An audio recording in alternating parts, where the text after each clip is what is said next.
Hi everyone, very good afternoon to each one of you. खासकर वो बच्चे जो मुझे ऑनलाइन मेरे साथ में अभी ज्वाइन कर रहे हैं। This is the full class of weekly current affairs, जिसके अंदर हम डिस्कस करने वाले हैं the last week of February, 20th फरवरी से 26 फरवरी। सो ये वाला जो वीक था हमारा, ये बहुत ही अगर हम आसान भाषा में बोले तो बड़ा चिल आउट सा वीक था ये। इसमें कोई ज्यादा बड़ी न्यूज नहीं आई है, कोई ऐसा नहीं है कि कोई नया कॉन्सेप्ट आपको पूरा पढ़ना पड़ेगा। कोई ज्योग्राफी के अंदर भी ऐसा नहीं है कि कोई ऐसी चीज आ गई हो उसमें कि हमें रिसर्च लेवल तक जाके करना पड़े। जो भी है ऊपर ऊपर से ही है कि एक है कि पोलैंड ने किसी एक पर्टिकुलर ग्रुपिंग से एग्जिट ले ली है, एक पर्टिकुलर आपका क्या बोलते हैं इसको, जो हम रेटिफाई करते हैं ना, कन्वेंशन। तो एक कन्वेंशन से उसने एग्जिट ले ली है पोलैंड ने, तो थोड़ा सा उसका देखेंगे हम, साथ में पोलैंड का मैप वगैरह देख लेंगे। अदर देन दैट, अगर हम साइंस एंड टेक में बात करते हैं, साइंस एंड टेक के अंदर as such science and tech की खबर कम है, लेकिन उससे रिलेटेड जो गवर्नेंस उसके अराउंड होती है, साइंस एंड टेक के अराउंड गवर्नेंस है ना। हमारे पास में ministry of science and technology है, एमएसटी, राइट। हमारे पास में अलग से डिपार्टमेंट है स्पेस टेक्नोलॉजी का, एटॉमिक टेक्नोलॉजी का। तो थोड़ी सी उस लेवल, उस टाइप की न्यूज हमारे को ज्यादा देखने को मिली इस हफ्ते में। एग्जाम पॉइंट ऑफ व्यू से बात करें अब, क्योंकि ये टॉपिक छोटे छोटे हैं और ये नॉन रेपिटेटिव टॉपिक्स होंगे, तो इसकी ग्रेविटी थोड़ी ज्यादा बढ़ जाती है। कहने का मतलब, ये पर्टिकुलर डॉक्यूमेंट, ठीक है, विच इज योर 28 फरवरी 2026 का जो डॉक्यूमेंट है, 20 फरवरी से 26 फरवरी का जो ये डॉक्यूमेंट है, ये वैसे तो बहुत इजी है अपने आप में, इट इज वेरी इजी। लेकिन इसके अंदर जो क्वेश्चंस हैं वो बहुत अच्छे आने वाले हैं, और ये नॉन रिपीटेटिव टॉपिक्स हैं। कहने का मतलब कि मान लीजिए कोई आरबीआई की कोई पॉलिसी आती है ना, तो RBI as a topic active हो जाता है। लेकिन आरबीआई की कोई पॉलिसी, कोई अपडेट, वो तो 5 दिन में फिर आ जाएगा, 8 दिन में फिर आ जाएगा, है ना। वो रेपिटेटिव टॉपिक्स होते हैं कि अभी पॉलिसी आई है ना, 3 महीने बाद वो इंप्लीमेंट होनी है, 3 महीने बाद दोबारा से न्यूज में आ गई, और 6 महीने आप रुकोगे तो उसके रिजल्ट्स आने शुरू हो जाएंगे, तो वो दोबारा न्यूज में आएगी। उसके बाद में कोई केस पड़ गया उस चीज के ऊपर, या फिर मान लो कोई आर्टिकल आने शुरू हो गए, क्योंकि 1 साल जैसे पूरा होता है, तो उसके ग्राउंड लेवल पे रिजल्ट्स, और वहां पे ग्राउंड लेवल पे उसकी रिपोर्टिंग होनी शुरू हो जाती है। उसका social audit, informal social audit शुरू हो जाता है। उस केस के अंदर वो टॉपिक दोबारा से न्यूज में आएगा। तो ऐसे करके उन टॉपिक्स की रेपिटेशन होती है, जो ये मेजर टॉपिक्स होते हैं, बड़े टॉपिक्स होते हैं, है ना, जो कन्वेंशनल टॉपिक्स हैं, इनकी रेपिटेशन देखने को मिलती है करंट अफेयर्स के अंदर। तो मान लीजिए आपका जैन या फेब के अंदर या मार्च के अंदर कोई एक पर्टिकुलर इकोनॉमिक का टॉपिक छूट भी जाता है, तो देर इज अ चांस कि वो सितंबर अक्टूबर तक वो तो आपका कवर हो जाएगा, कि आप कहीं ना कहीं सुन लोगे, मैं क्लास में बोल दूंगा। वो they are repetitive in nature.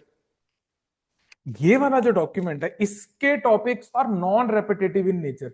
ये ऐसा है कि अगर मान लीजिए आपने अभी कवर कर लिया तो कर लिया, लेकिन अगर आपने वेट किया इसको कवर करने के लिए, right, then it won't repeat itself, तो ये रह जाएगा, है ना। तो अभी मैं आपको वही इस टॉपिक्स के साथ में एक एक करके चलते हैं। आई होप आपको जो ये डॉक्यूमेंट है वो आप तक पहुंच गया होगा। और जो बच्चे मेरे को यूट्यूब पे ज्वाइन कर रहे हैं, स्पेशली यूट्यूब पे, जो जूम पे है मेरे साथ में, और जो लाइव बैठे हुए हैं, आप लोगों के पास में तो डॉक्यूमेंट्स हैं ही आपके पास में। जो ऑनलाइन है बच्चे, आप एक बार ना डिस्क्रिप्शन चेक कीजिए, आपको ये डॉक्यूमेंट मिल जाएगा। और यही नहीं, इसके साथ के सारे डॉक्यूमेंट्स आपको पिछले डॉक्यूमेंट से मिल जाएंगे। मैं थोड़ा सा आपको बता देता हूँ, एक्सक्यूज मी। ये पर्टिकुलर जो डॉक्यूमेंट है, ये 7 दिन के करंट अफेयर्स एक साथ में लेके आता है, मतलब एक एक हफ्ते का करंट अफेयर इसके अंदर होता है। और इसके अंदर आपके होते हैं अंडर 30 पेजेस, है ना, 26 पेजेस जैसे इसके अंदर है, उसमें से भी एक ब्लैंक पेज है नोट्स वगैरह लेने के लिए, राइट। तो ये पर्टिकुलर जो आपका डॉक्यूमेंट है, this is enough for your UPSC and HCS PCS examination. कहने का मतलब ये है बच्चे कि whenever we talk about current affairs, तो तो करंट अफेयर्स बहुत वास्ट है, नो डाउट इन दैट, है ना, कि करंट अफेयर्स में आपके पड़ोस से लेके पूरे प्लेनेट पे क्या चल रहा है ये सब कुछ, है ना, आज के दिन ये सब कुछ आपका करंट अफेयर्स के अंडर आता है। लेकिन जब हम करंट अफेयर्स को एग्जाम पॉइंट ऑफ व्यू से प्रिपेयर करते हैं तो ये सेम फंडास लागू नहीं होते। एग्जाम पॉइंट ऑफ व्यू से कवर करने के लिए हमें देखना होता है कि कौन सी न्यूज में पोटेंशियल है स्टिक करने का, कौन सी न्यूज में पोटेंशियल है हमारे इंडिया को ज्यादा लेवल पे इफेक्ट करने का, और कौन सी न्यूज को है हमने टोटली रिजेक्ट करना है कि ये तो नहीं पूछेंगे चाहे वो जितना मर्जी इंपैक्टफुल क्यों ना हो। तो उसी हिसाब से ये पर्टिकुलर आपका वीकली करंट अफेयर का डॉक्यूमेंट है, इसको हम प्रिपेयर करते हैं। मेरे पास में लगभग एक डेकेड का एक्सपीरियंस है इस पर्टिकुलर फील्ड के अंदर कि current affairs for UPSC and PCS. तभी ये डॉक्यूमेंट इतना प्रिसाइज है, तभी मैं कॉन्फिडेंटली आपका बहुत सारा जो डेटा है, जो रबिश डेटा होता है, जो यूजलेस डेटा होता है, उसको मैं साइडलाइन कर देता हूं और ये एक बहुत ही पावरफुल डॉक्यूमेंट आपके सामने बन के तैयार हो जाता है। राइट, लगभग एक पेज के अंदर एक टॉपिक आपका होता है, लेकिन उसमें फिर ऐसी कोई भी इंफॉर्मेशन नहीं होती है जो मतलब आप कवर करने के लिए वो कहीं और जाना पड़े, है ना, कि कोई इंफॉर्मेशन रह जाए। तो इसी के अंदर आपको सारी चीजें कवर होती हुई मिल जाती हैं बच्चे। आज के पहले टॉपिक पे हम चलते हैं। एक बार अपना डॉक्यूमेंट्स निकाल लीजिए।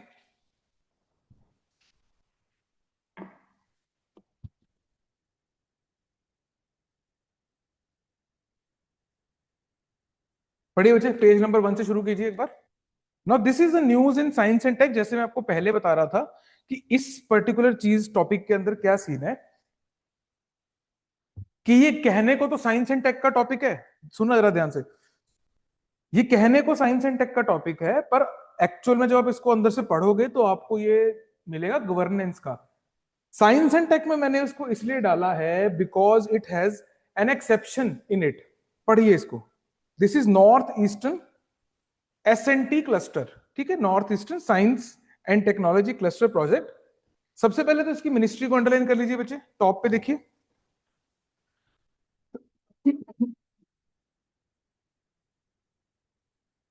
इसकी मिनिस्ट्री को अंडरलाइन कर लीजिए, ministry of development of north east reason.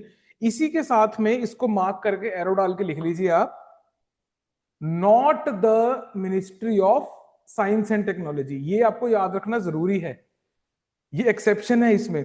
हालांकि ये आपकी पूरी चीज ये साइंटिफिक चीज है, एक इकोसिस्टम बनाना है रिसर्च का, है ना, और इस टाइप का ये टॉपिक है, बट इसकी जो मिनिस्ट्री है वो एसएनटी नहीं है। हाउएवर इसका जो इंस्टीट्यूशन है वो आईआईटी गुवाहाटी, है ना, इम्प्लीमेंटेशन जो एजेंसी है जो जिसके थ्रू ये सारी चीज होगी वो आईआईटी, वो एक आईआईटी है, वो अगेन एक साइंटिफिक इंस्टीट्यूशन है।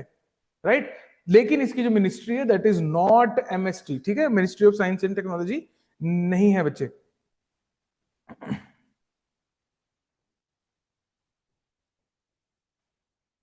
कीजिए, उसको अंडरलाइन कीजिए, ministry of development of north east region, MDONER through north eastern council.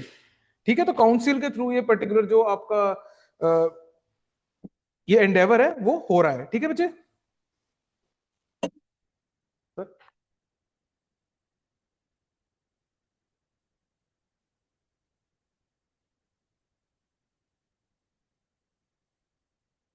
Next हम इसके अंदर अंडरलाइन करेंगे बच्चे नोडल एजेंसी एंड ड्यूरेशन वाला जो टॉपिक उसके जस्ट नीचे है, ए पोर्शन में देखिए आप। इसकी वजह से इस डॉक्यूमेंट की थोड़ी स्कीम चेंज हुई है, ये आपको और सॉर्टेड लगेगा। जो हमने पिछले 8-10 डॉक्यूमेंट किए हैं जिसमें हम जनवरी से कवर करते आ रहे हैं इसको, राइट, रेगुलर जो क्लासेस हुई हैं, इसके अंदर थोड़ा सा और बेटर स्कीम में मैं लेके आया हूँ इस बार करंट अफेयर्स। जब आप इसको पढ़ोगे तो आपको बहुत सॉर्टेड फील होगा पढ़ते हुए। राइट, मेरे को ऐसा लग रहा था कि और सॉर्ट किया जा सकता है इसको, अभी भी और सॉर्ट किया जा सकता है, तो हम और करते रहेंगे इसको जब तक कि परफेक्ट हमारे हिसाब से नहीं बन जाता। और परफेक्ट का मतलब ये नहीं है कि देखने में अच्छा लगे और ज्यादा लोग इसको फॉलो करने लग जाएं। परफेक्ट मतलब कि आप जब इसको पढ़ो आपको याद रहे और एग्जाम में रिजल्ट्स आ जाएं। ठीक है, उस हिसाब से परफेक्ट करना है हमने इसको। इंप्लीमेंटिंग एजेंसी को अंडरलाइन कर लीजिए बच्चे, Indian institute of technology IIT Guwahati. Duration को भी अंडरलाइन कर लीजिए 5 इयर्स। और अप्रोच कौन सी है इसकी, वो तो इसके नाम में ही है, टेक्नोलॉजी क्लस्टर की जब हम बात करते हैं तो अप्रोच है cluster based regional innovation system. अब अगर आप नीचे जाते हो इसके अंदर तो आपको दिखाई देगा कि वहां पे there are thematic verticals under it. ठीक है, 4 थीमेटिक वर्टिकल्स हैं इसके अंदर। Number 1 is innovation on grass root technology, and इसको अंडरलाइन कर लीजिए, focus on rural innovation. Next is आज का जो दौर चल रहा है, semiconductors and AI. By the way, Pax Silica मैंने आपको 2 बार ये कवर करा दिया है, और पिछले 8 डॉक्यूमेंट्स में 2 बार ये आपके डॉक्यूमेंट्स के अंदर मेंशन्ड है। एक बार हमने हाथ से नोट्स बनाए थे, और एक बार मैंने उसको प्रिंट करके आपको दे रखा है डॉक्यूमेंट के अंदर। आई थिंक लास्ट क्लास के अंदर भी पैक्स सिलिका के ऊपर एक एक आपको बॉक्स देखने को मिलेगा, पहले ही टॉपिक के लास्ट में है वो, एक बार जाके अगर रिवाइज करना चाहो तो कर सकते हो। There is a high chance कि पैक सिलिका के ऊपर आपको एचसीएस में सवाल देखने को मिल जाए, या फिर आपको यूपीएससी में सवाल देखने को मिल जाए। ठीक है, एक आधी बार तो ये कवर हो चुका है छोटे मोटे एग्जाम्स में आसपास, बट इट्स टाइम कि आप इस चीज को इन एग्जाम्स के पॉइंट ऑफ व्यू से भी ढंग से कवर कर लीजिए बच्चे। सी देखिए, centre of excellence for innovation in bamboo based technology, है ना। रीजन देखिए कौन सा, नॉर्थ ईस्ट रीजन। बैम्बू की कमी है नहीं है, हेंस आपका जो आपका सी ऑप्शन है आपको समझ में आ रहा होगा कि क्या मतलब है इस चीज का। लास्ट वाले में आप देखते हैं कि innovation centre for on biodegradable and eco friendly plastics. ज्यादा डिटेल में जाने की जरूरत नहीं है आपको, वो क्या करेंगे इसके अंदर 4 में से एक गायब करके कुछ और ऑप्शन डाल दिया जाएगा वहां पे, और वो बोलेगा कि which one of the following is not a specialised vertical under NEST, NEST, ठीक है, north eastern science and technology cluster. ठीक है, ऐसे करके ऑप्शन डाल देंगे, और उसमें से आपको एक जो है वो पहचानना होगा कि कौन सा नहीं है। तो याद रखिएगा इसमें कि एक तो रूरल इनोवेशन है इन जनरल, दूसरी है आपकी सेमीकंडक्टर्स एंड एआई, ठीक है, तीसरा आपका है बैम्बू बेस्ड टेक्नोलॉजी, और चौथा है आपका biodegradable and eco friendly plastics. ठीक है, तो आप या तो कोई निमोनिक से याद कीजिए इसको, या कोई सीन इमेजिन कर लीजिए कि एक बैम्बू का घर है, उसके अंदर एक प्लास्टिक का बॉक्स पड़ा हुआ है, ठीक है, और एक कंप्यूटर है वहां पे एआई वाला, है ना। और ये जो सारी चीजें हैं ये आप इनोवेटिवली आपने एक किसी रूरल एरिया के अंदर कर रखी है ना, कुछ इस तरीके से आप एक सीन इमेजिन करके इसको याद कर लीजिए, तो भूलेंगे नहीं आप कि आप एक रूरल हाउस होल्ड में घुस रहे हो जो कि बहुत अच्छे से इनोवेटिव तरीके से बना हुआ है ना, तो वहां से रूरल इनोवेशन आपको समझ में आ जाएगी। आप और अंदर जाते हैं तो वहां पे कंप्यूटर चिप्स या एक पीसी पड़ा हुआ है ना, जो कि बहुत एडवांस है, आपको समझ में आ जाएगा, लेकिन पड़ा वो एक बैम्बू के टेबल के ऊपर है ना, इस तरीके से। और साथ में एक इको फ्रेंडली प्लास्टिक की पानी की बोतल या कुर्सी पड़ी है जिसके ऊपर बैठ के आप पीसी पे काम करोगे, कुछ इस टाइप का सीन इमेजिन कीजिए, तो आपको वर्टिकल्स जो हैं इसके बड़ी आसानी से है वो याद हो जाएंगे बच्चे। साथ ही आपके लिए इसमें क्या इंपॉर्टेंट है, फर्स्ट पेज के अंदर ही, पेज नंबर 2, टॉपिक फर्स्ट के अंदर पेज नंबर 2 पे देखिए, नॉर्थ ईस्टर्न काउंसिल, इसमें अंडरलाइन कीजिए चीजें। सबसे पहले तो इसका एक्ट देखिए, नॉर्थ ईस्टर्न काउंसिल एक्ट, कि किस एक्ट के थ्रू बना, ये नॉर्थ ईस्टर्न काउंसिल एक्ट। एक बार पेज नंबर 25 पे आइए फटाफट।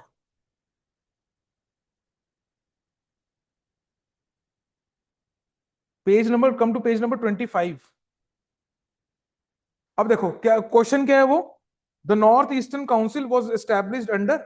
अब देखो 4 ऑप्शन देखो। अब अभी आपको हमने देखा कि हमने एक्ट पता किया तो हमारे लिए कितना इजी हो गया वो उसको फटाक से याद करना, लेकिन अगर हमने वो ना पढ़ा होता, एक बार ऑप्शन देखिए इसमें, 73rd constitutional amendment act, NEC act 1971, interstate council act 1990, या फिर गवर्नमेंट ऑफ इंडिया एक्ट 1935। अगर आपने ये नहीं पढ़ा होगा तो आप वाइल्ड गैस ही लगाएंगे और आपकी प्रोबेबिलिटी एक आंसर सही होने की 25% ही रह जाएगी, अगर आप वाइल्ड गैस लगाते हो। और 25% आप नहीं 25% प्रोबेबिलिटी के ऊपर आप नहीं आंसर्स मार्क कर सकते, रीजन बीइंग इसके अंदर नेगेटिव जो है वो 33% पे है, 1/3 पे नेगेटिव है। तो ऐसे एग्जाम्स जहां पे नेगेटिव मार्किंग आपकी सही आंसर की प्रोबेबिलिटी से ज्यादा है, वो आपका नेगेटिव कैरी रखता है, उसमें आपको हिसाब से क्वेश्चन मार्क करने होते हैं। यही ऐसा होता कि 1/4 और एक ऑप्शन सही है ना, 1/4 और 4 ऑप्शंस आर करेक्ट है ना, तो बात अलग थी, तो आप न्यूट्रल ग्राउंड पे आ जाते हो, समझ रहे हो।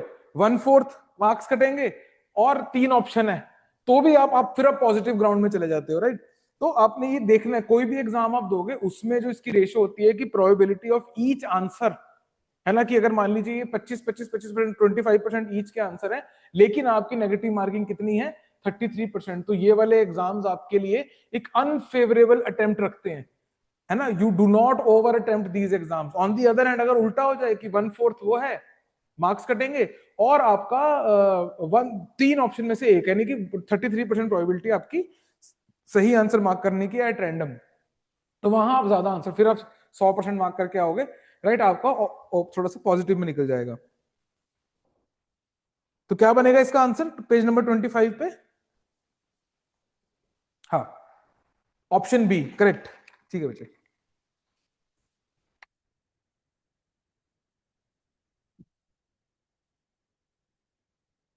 आई थिंक ये क्लियर हो गया होगा इसमें। Functions under the administrative control of MDONER, MDONER, ये ऐसी बोल रहा हूं मैं, इसको बोलते नहीं है, ये बोलना मत किसी के सामने। Ministry of development of north eastern region. Third point भी देख लीजिए इसका, स्टैट्यूटरी एडवाइजरी बॉडी, बाइंडिंग नहीं है statutory advisory body. Composition of NEC देखिए फटाफट, यूनियन होम मिनिस्टर, इसके एक्स ऑफिशियो चेयरमैन, अंडरलाइन कर लीजिए इसको। होम मिनिस्टर के अंडर है, प्राइम मिनिस्टर नहीं है, ठीक है जी। एक्स ऑफिशियो चेयरमैन कौन है? It is the home minister, underline कर लीजिए उसको। नेक्स्ट इज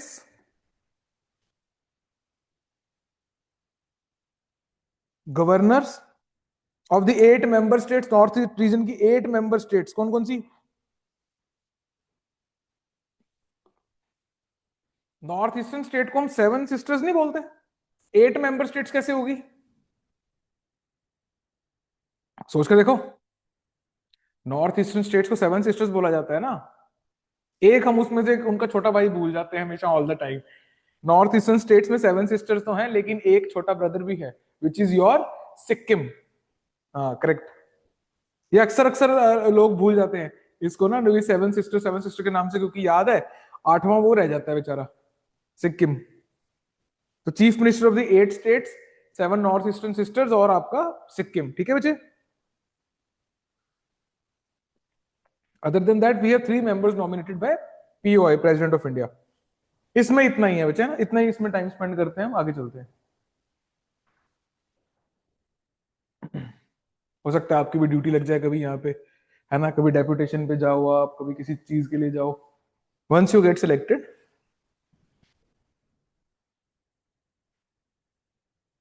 इकोनॉमिक्स के टॉपिक पे जाने से पहले ना एक एक एक चक्कर मार के जाओ मेरे साथ में जरा, पेज नंबर 2 के थ्रू होके जाते हैं हम।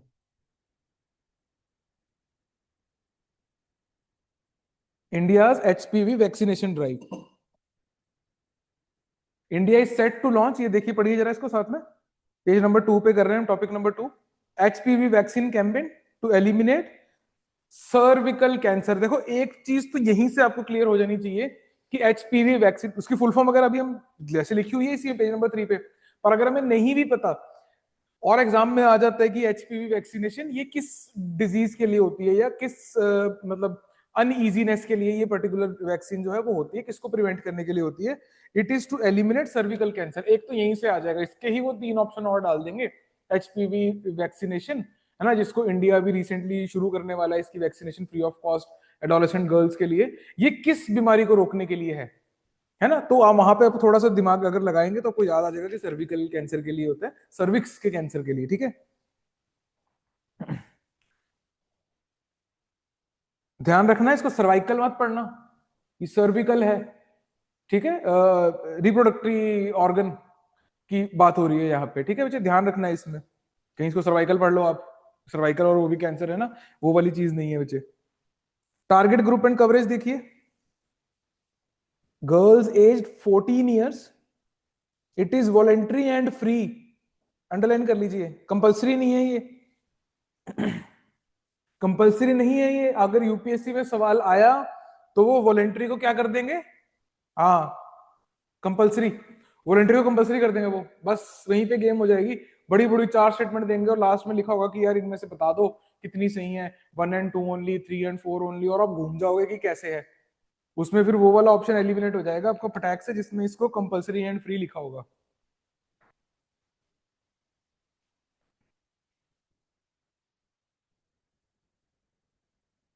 reduces cervical cancer risk by over 85% when given in teenage years, इसको अंडरलाइन कर लीजिए।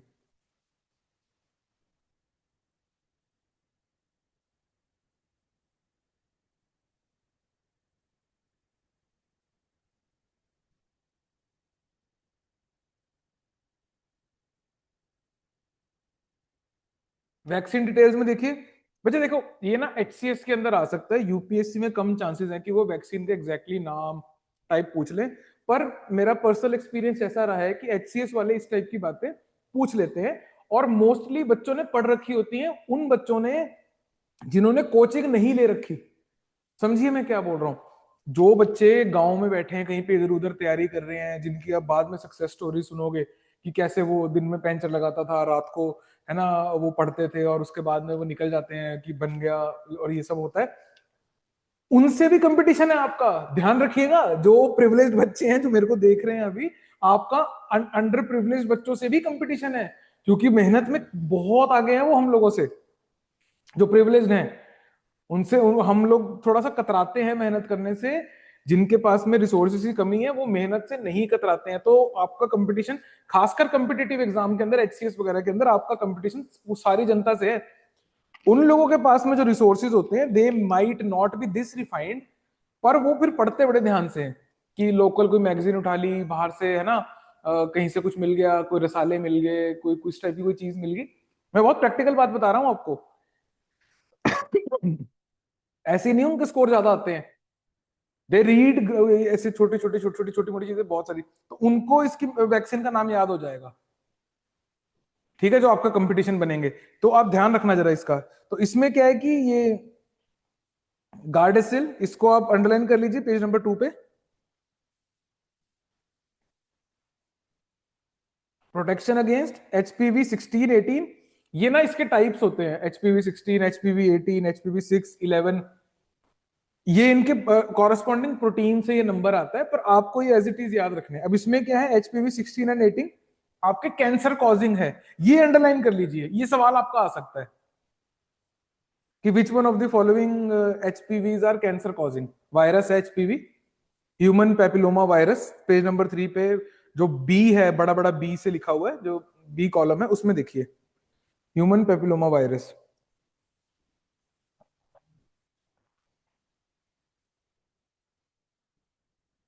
उसमें जो एचपीवी 16 और 18 है वो आपके कैंसर कॉजिंग है, और दूसरे वाले आपके कैंसर कॉजिंग नहीं है, they are mild, they are milder than HPV 16 and 18। तो यही सवाल आ जाएगा आपका सीधा कि आउट ऑफ ये दोनों, HPV 16 and 18 are not cancer causing, तो वो स्टेटमेंट गलत होगी। आर कैंसर कॉजिंग 16-18 की बात कर रहा हूं, तो वो स्टेटमेंट आपकी सही हो जाएगी बच्चे। तो ये आपने ध्यान रखना है, पेज नंबर 2 पे कर रहे हैं अभी। पेज नंबर 3 पे आइए, ह्यूमन पेपिलोमा वायरस।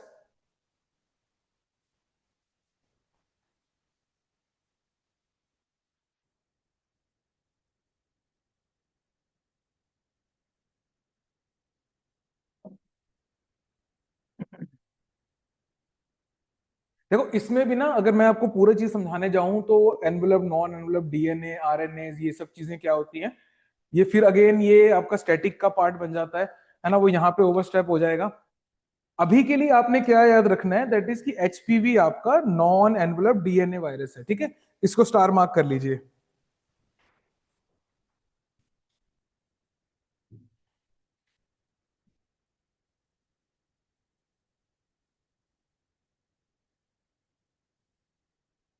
हाँ जी मनोज बच्चे, डॉक्यूमेंट मिल गया आपको? जी सर, मिल गया। ठीक। आज आपने लेट ज्वाइन किया है क्लास में? अ, ए, क्या? आई आंख थॉट लग गई इट इज थी? 3:30 सोच रहा था ओके मैं। Okay okay. डॉक्यूमेंट लेट आया है ना सर। यार ये ना कई बारी ना लास्ट टाइम तक अपडेट करता रहता हूँ मैं, तो कई बारी मैं ही रोक देता हूँ प्रिंटिंग की, अभी रुक जाओ, इसमें ये भी है वो, मैं खुद ही कभी सेटिस्फाई नहीं हो पाता हूँ पूरे डॉक्यूमेंट से। ओके, तो मेरे को, otherwise I look forward to your sessions. Okay sir. तो अभी तक हमने ना, हम ये टॉपिक नंबर 2 ही कर रहे हैं, वैसे ज्यादा हम आगे बढ़े नहीं है। तो अभी हम इंडियाज एचपीवी वैक्सीनेशन ड्राइव के बारे में बात कर रहे हैं। इसके अंदर जो टारगेट है उसको अंडरलाइन कर लीजिए आप, पेज नंबर 2 पे है टारगेट, गर्ल्स एज 14 ईयर्स, साथ में अपने अंडरलाइन करना है इसमें वॉलेंट्री एंड फ्री। वॉलेंट्री का ना वो ऑप्शन में चेंज करके कंपलसरी करके पूछ लेंगे आपसे।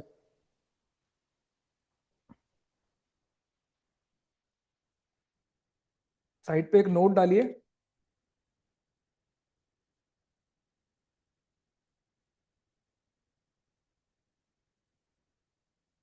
Topics active. अब आपने क्या पढ़ना है इसके बाद में, वैक्सीनेशन के बाद में।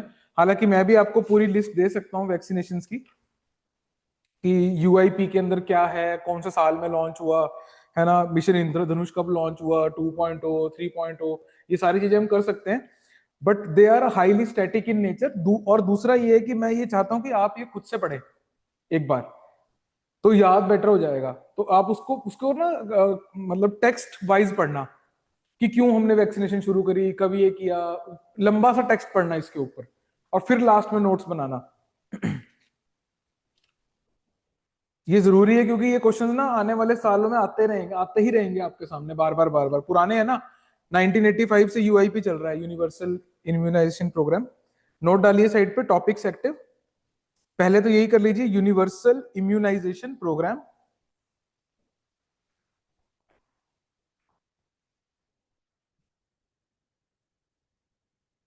ब्रैकेट में लिखिए 1985, ये लॉन्च ईयर है इसका।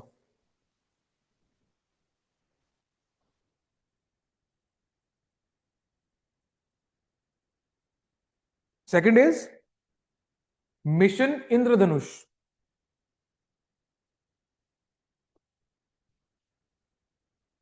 इसके ब्रैकेट में लिख लीजिए 2014।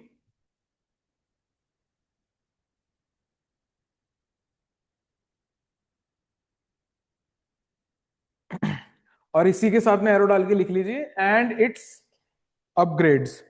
जैसे इंटेंसिफाइड मिशन इंद्रधनुष आया था 2017 में, उसको आईएमआई बोलते हैं। फिर उसका एक और आया था आईएमआई 3.0, वो 2021 में आया था। तो सबकी अपडेट्स देखते रहना कि किसमें कौन कौन सी वैक्सीनेशन ऐड होती जा रही है। Then we have pulse polio immunisation programme. Polio immunisation programme सबने सुना ही होगा। रोटरी इंटरनेशनल ने इसमें बहुत साथ दिया था, और India has been declared polio free. और रोटरी ने एक डेकेड का प्रोग्राम चलाया था इसके अंदर। Next we have covid 19 vaccination programme 2021 में। ये तो याद ही होगा, ये कोई कैसे भूल सकता है।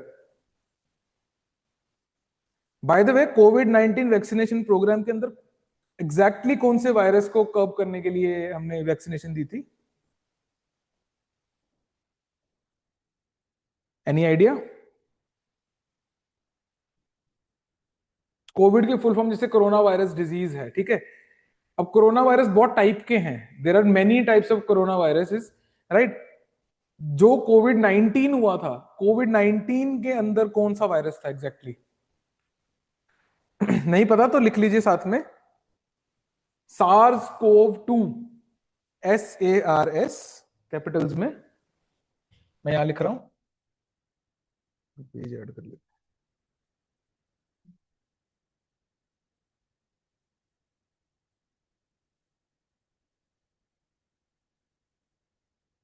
ऐसे लिखना है इसको, सार्स कोव 2। ये दिख रहा है आपको? मैं दो,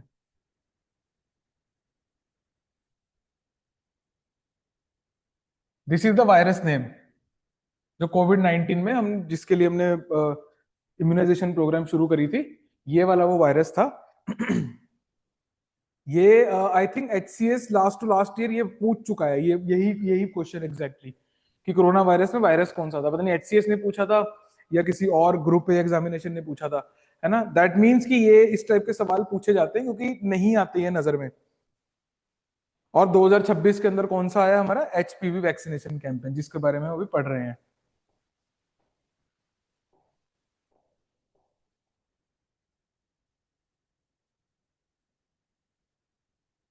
done.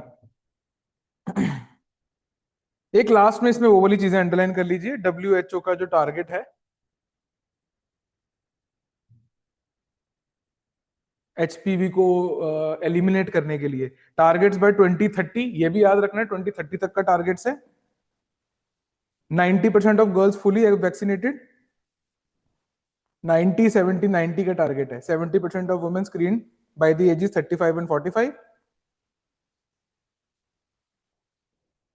90% of women with cervical cancer, cervical disease treated. ठीक है, बहुत अजीब से नंबर है ये 90, 70, 90। नहीं तो मतलब थोड़े से इस टाइप के टारगेट्स कम देखने को मिलते हैं। वो रिड्यूस बाय 20%, 25%, 30%, या फिर सिर्फ एलिमिनेटिंग वर्ड आता है। ये देखो 90, 70, 90, ये थोड़ा सा वियर्ड है, तो इसको आप याद रखना कि एचपीवी के कॉन्टेक्स्ट में है ये, और डब्ल्यूएचओ के टारगेट्स ये हैं।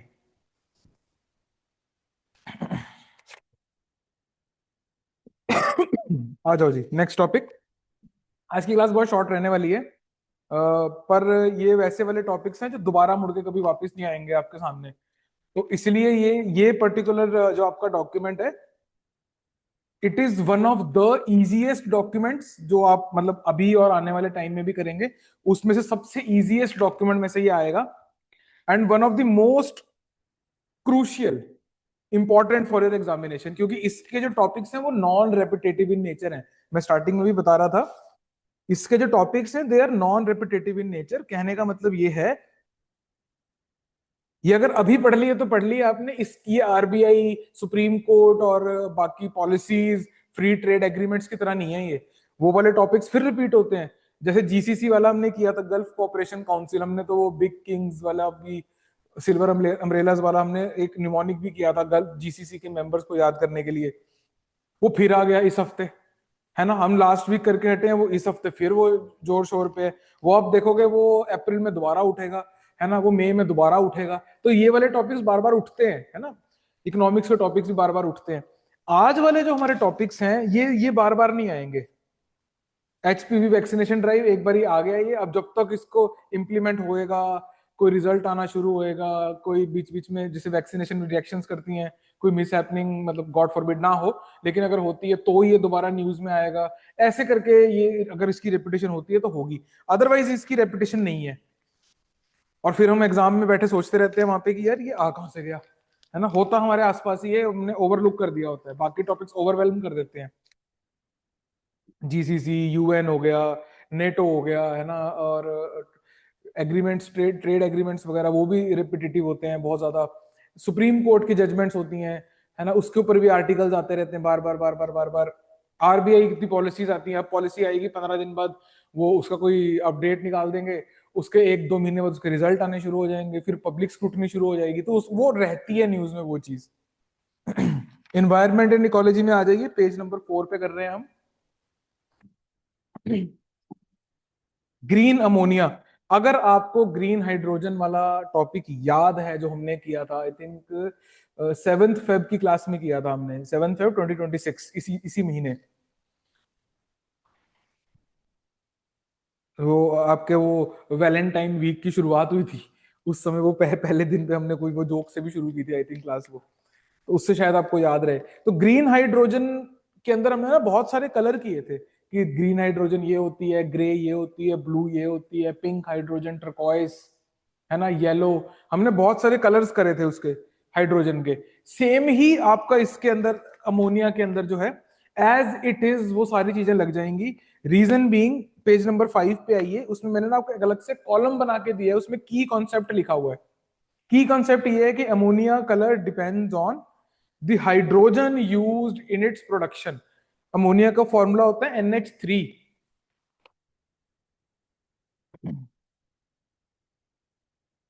If I am not wrong, हाँ NH3 होता है। तो H तो आपका हाइड्रोजन के कलर से आ जाएगा, मतलब हाइड्रोजन का जो कलर है वो उसमें आ जाएगा, और हाइड्रोजन जैसे निकाल लिया आपने उसी तरीके से अमोनिया बन जाएगी। ऑन दी अदर हैंड आपका नाइट्रोजन ऑलवेज एटमॉस्फेयर से लिया जाता है, तो वो इररेलेवेंट हो जाता है। इसमें लिखा हुआ है nitrogen source from air remains the same, है ना। फर्क कहां पड़ता है कि कौन सी अमोनिया ग्रीन है, कौन सी ग्रे है, कौन सी मतलब एनवायरनमेंट को नुकसान देगी, और किसका ऑलमोस्ट 0 कार्बन फुटप्रिंट है, राइट। वो आपका डिपेंड करता है हाइड्रोजन कैसे आपने एक्सट्रैक्ट करी है, दूसरा प्रोसेस तो सेम ही है। आ जाओ, सबसे पहले अंडरलाइन करो इसमें, SECI, solar energy corporation of India, important agency है ये दिमाग में नहीं आएगा दूर दूर तक कि यार अमोनिया एक केमिकल और solar energy corporation of India, इन दोनों का आपस में लिंक नहीं है। वैसे ही मैं आपको वो याद कराना चाहूंगा कि जो हमारा पहला साइंस एंड टेक का टॉपिक है, कुछ बच्चों ने नया ज्वाइन किया है, आ जाओ फटाफट। सबसे पहले पेज के ऊपर अगर आप आते हो बच्चे, ये साइंस एंड टेक का टॉपिक है, एक नेस्ट क्लस्टर है which is called north eastern science and technology cluster project. इसकी जो मिनिस्ट्री है that is not ministry of science and technology, it is MDONER। एक बार उसको अंडरलाइन कर लेना जाके पीछे, और दोबारा भी पढ़ लेना, हो सके तो वीडियो ही देख लेना। एक बार ये क्लास एंड होगी, स्टार्टिंग के 1-2 मिनट देख लेना फास्ट फॉरवर्ड सा करके ना, उसमें कुछ कुछ इंपॉर्टेंट चीजें हैं कि कैसे इसको याद रखना है। और ये तो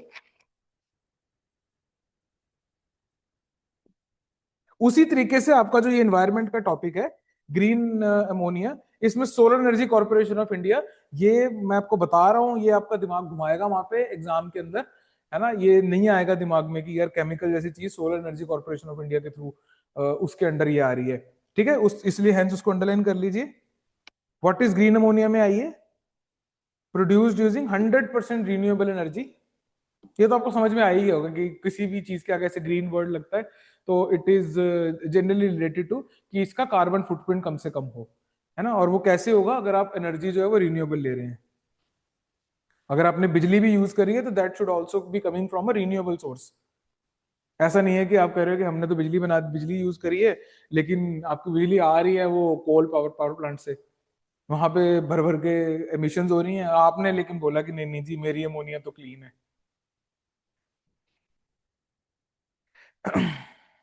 नेक्स्ट देखिए, प्रोडक्शन प्रोसेस में देखिए, ये आपको ना प्रोसेस इतना इंपॉर्टेंट नहीं है जितना इसकी प्रोसेस का नाम इंपॉर्टेंट है। यूपीएससी HCS नाम पे सवाल पूछेगा आपसे कि रिसेंटली हर्ड इन न्यूज, या फिर अगर ये ना भी बोले recently heard in news, Haber Bosch process, underline कर लो पेज नंबर 4 पे, production process green ammonia uses the conventional Haber Bosch process, इसको अंडरलाइन कर लीजिए। Haber Bosch process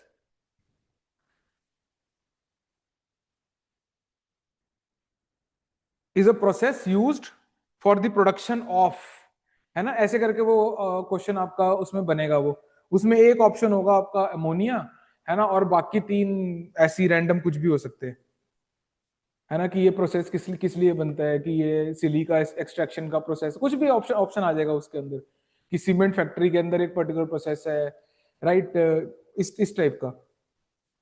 chemical dies की फैक्ट्री में आता है, इस कुछ भी पेपर फैक्ट्री के अंदर एक प्रोसेस है जिसके अंदर उससे व्हाइटनिंग की जाती है पेपर की। तो कंफ्यूज करने के लिए तो आपने क्या याद रखना है कि हैबर बॉश प्रोसेस ये अमोनिया प्रोडक्शन में काम में आता है। वो ग्रीन अमोनिया तो अमोनिया ही है, एक्चुअल में थोड़ी ग्रीन कलर है उसका, आपने जिस मर्जी मेथड से बनाया हो, ammonia is ammonia, it will behave like ammonia only, ठीक है। ग्रीन अमोनिया सिर्फ हम वो आया कहां से, जर्नी के लिए बता रहे हैं, कॉनोटेशन दे रहे हैं उसको, उसका एक्चुअल कलर नहीं है ये कि आप सोचो कि हरे रंग की hydrogen, just a colour of the sticker जो उसके टैंक पे लगा होगा कि ये आई कहां से है, बस। तो हैबर बॉश प्रोसेस अंडरलाइन कर लीजिए। इसमें आप क्या कर रहे हो, ग्रीन हाइड्रोजन की प्रोडक्शन कर रहे हो रिन्यूएबल एनर्जी से, electrolysis, then N2 separated from atmosphere, और उसके बाद में अमोनिया सिंथेसिस। बड़ा सिंपल है, कुछ नहीं बोल रहा है ये, हाइड्रोजन के एक्सट्रैक्शन बता रहा है, नाइट्रोजन के, और बोल रहा है फिर इनका रिएक्शन करेंगे, और अल्टीमेटली हेबर बॉश प्रोसेस के through high pressure and high temperature के अंडर आपका एमोनिया जो है वो फॉर्म हो जाएगा। इसके नीचे यहाँ पे कंपैरिजन टेबल गिवन है, मैंने ना जान पूछ के साथ ही में आपको हाइड्रोजन यूज लिख के दे दिया just to prove the point, और आपके दिमाग से निकले ना, ठीक है। तो green, turquoise, blue, brown and grey ammonia आपको इतने टाइप की देखने को मिलती है। हाइड्रोजन के टाइप्स और भी थे बाय द वे। तो इन केस अगर वो आपने इनहेरिट करनी हुई वो पर्टिकुलर चीजें, कोई इसके अलावा पिंक और येलो अमोनिया के ऊपर भी सवाल आ जाता है, आपने कंफ्यूज नहीं होना।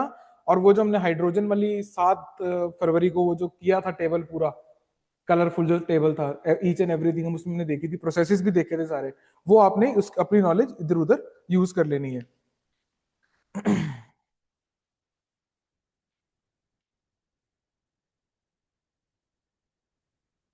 Green hydrogen transition scheme, site scheme, ठीक है। एक एक इनसाइट स्कीम है वो अलग है बच्चे, वो भी आज हमारी बाय चांस इसी डॉक्यूमेंट के अंदर है। ये साइट स्कीम है SIGHT, which is for green hydrogen. इसकी भी आपकी इंप्लीमेंटेशन एनर्जी SECI, ठीक है। और साथ में जो कॉरेस्पॉन्डिंग मिनिस्ट्री है that is MNRE, ministry of new and renewable resources.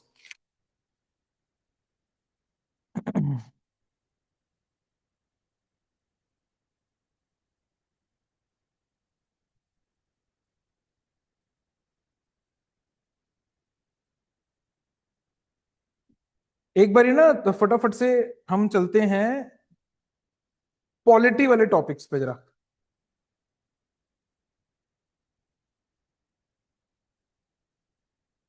ये दो टॉपिक्स ऐसे हैं कि ये ना आपका ओपिनियन थोड़ा सा शेप करने की क्षमता रखते हैं।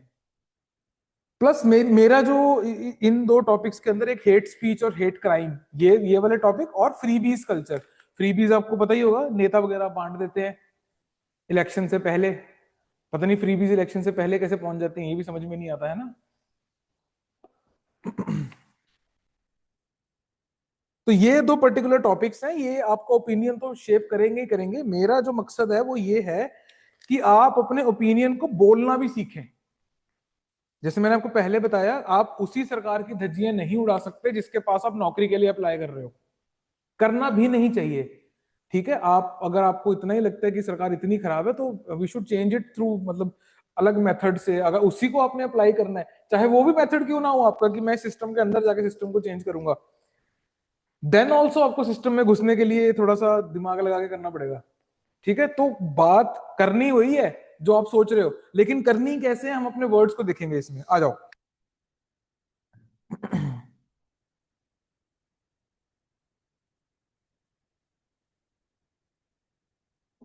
इस सबसे पहले ना इसी से शुरू करते हैं, थोड़ा सा टॉपिक पढ़िए। पेज नंबर 8 पे जो टॉपिक है, hate speech and hate crime. सुना होगा आपने ये वर्ड तो, थोड़ा सा देखिए इसको।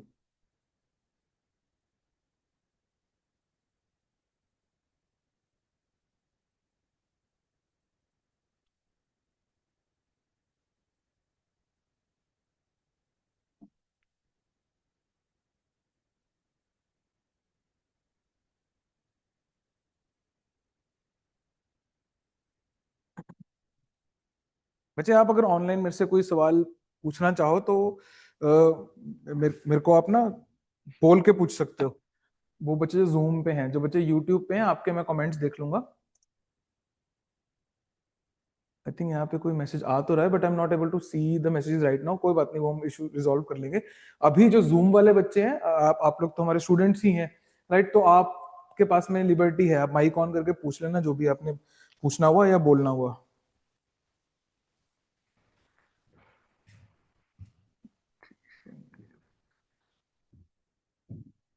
सर मुझे ये पूछना है, जी बच्चे सर जो नोट्स आप प्रोवाइड करवाते हैं सर ये कहाँ अवेलेबल होंगे? क्या मैं प्रोवाइड करवाता हूँ? जो नोट्स जैसे आप पढ़ा रहे हैं ना, जो स्लाइड्स हैं या फिर जो आप क्लास के देते हैं, जो ठीक है। पीडीएफ है बेसिकली, हम्म। वो मैं कहाँ से रिसीव कर सकता हूँ?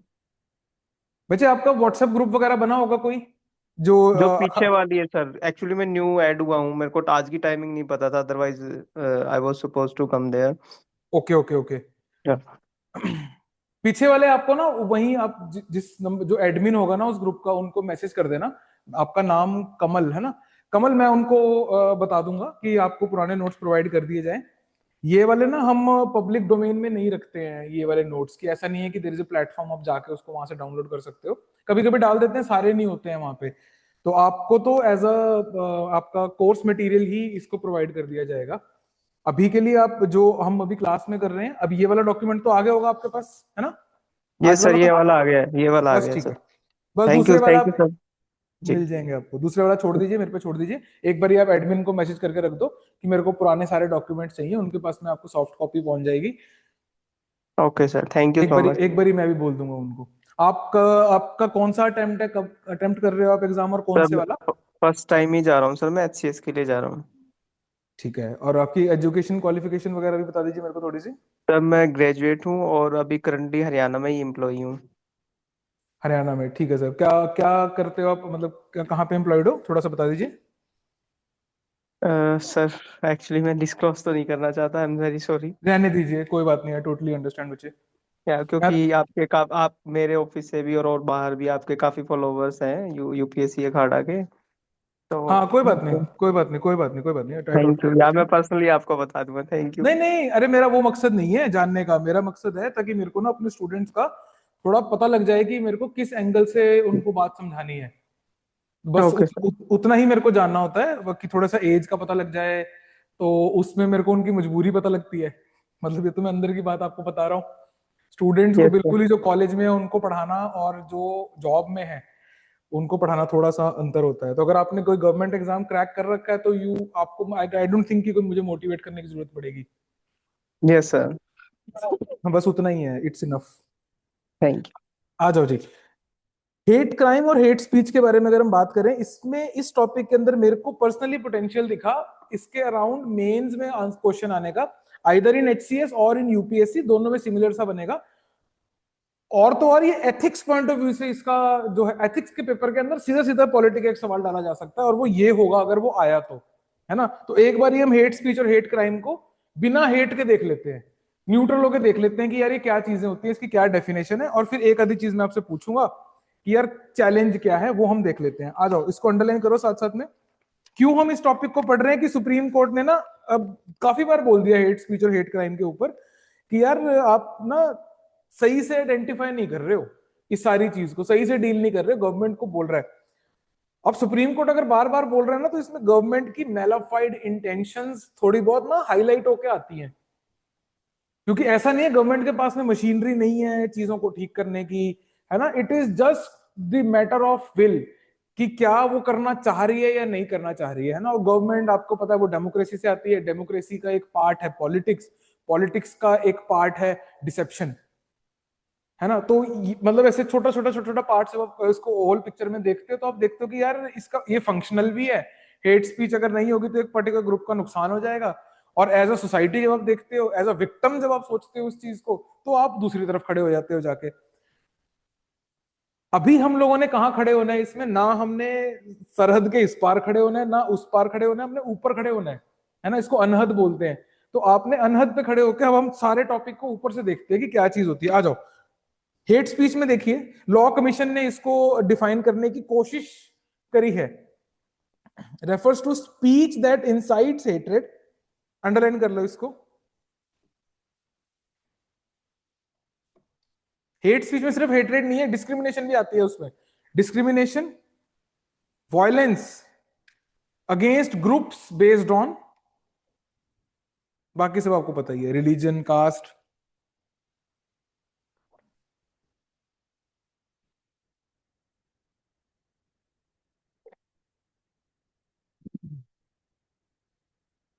और हेट क्राइम भी कुछ सिमिलर सा ही है, पर उसमें तो एक्चुअल क्योंकि क्राइम ही हो जाता है हेट स्पीच के अंदर, तो फिर आपके पास में आर्टिकल 19(1) का एक सहारा बन जाता है कि यार जब तक आप प्रूव नहीं कर देते कि उससे हेट बढ़ा है और एक पर्टिकुलर बंदे का या कम्युनिटी का नुकसान हो गया, सुनिए बात को मैं क्या बोल रहा हूं, जब तक आप ये चीज प्रूव नहीं कर देती पुलिस कि यार इसकी स्पीच देने की वजह से ये हो गया और इसने जो स्पीच दी है उसके पीछे यही करने की इंटेंशन भी थी, तब तक कार्रवाई आगे नहीं बढ़ती है।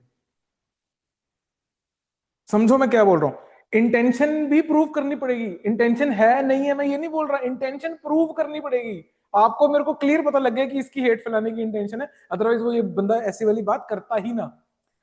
इंटेंशन प्रूव करनी पड़ेगी और ये प्रूव करना पड़ेगा कि इसी की वजह से ये पर्टिकुलर क्राइम हुआ है, इसी की वजह से ही, इसके बोलने की वजह से ही भीड़ जो है या फिर जो कोई पर्टिकुलर एक बंदा है या जो भी है वो भड़का और उसने ये पर्टिकुलर चीज कर दी, उसके खिलाफ तो क्रिमिनल एक्शन होगा ही होगा, तो जाके इसके ऊपर इंसाइट करने का एक्शन हो जाएगा। तो हमारी अभी इस मतलब इंडिया में क्या कमी चल रही है, that we have not explicitly mentioned and explained कि what is hate crime and hate speech.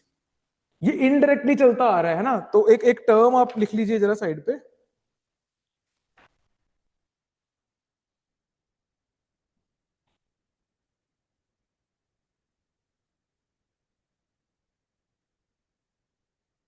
There is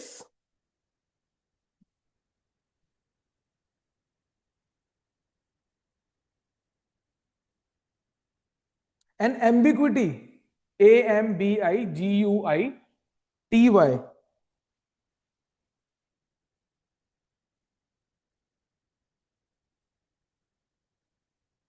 by law there is an ambiguity by law, मतलब हमारे लॉ के अंदर एक एम्बिग्यूटी है, कंफ्यूजन है ऑन व्हाट एग्जैक्टली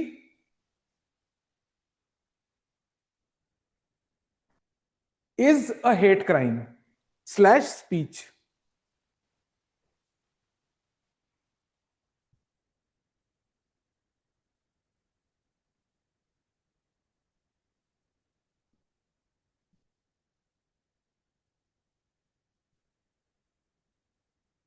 और इसमें सबसे इंपॉर्टेंट बात, सेकंड वाला देखिए आप, हेट स्पीच के अंदर ही, इट इंक्लूड्स स्पोकन और written words, sign and symbols, digital content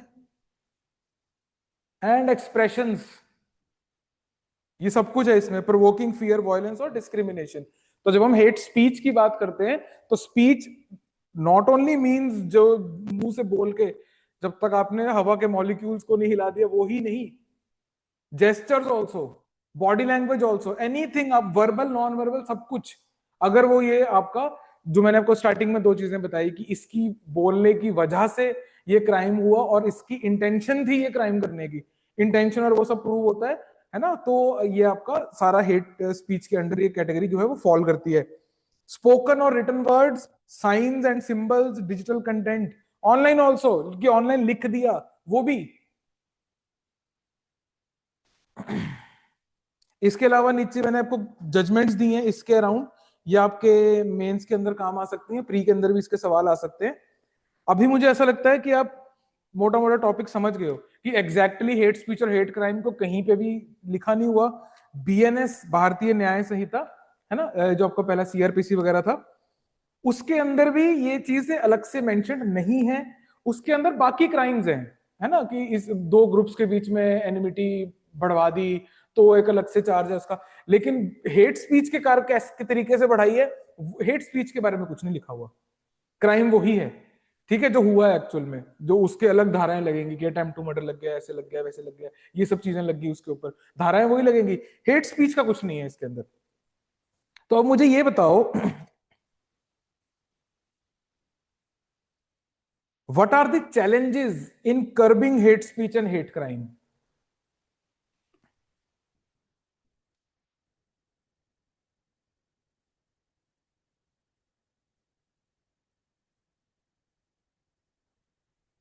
question समझे मेरा?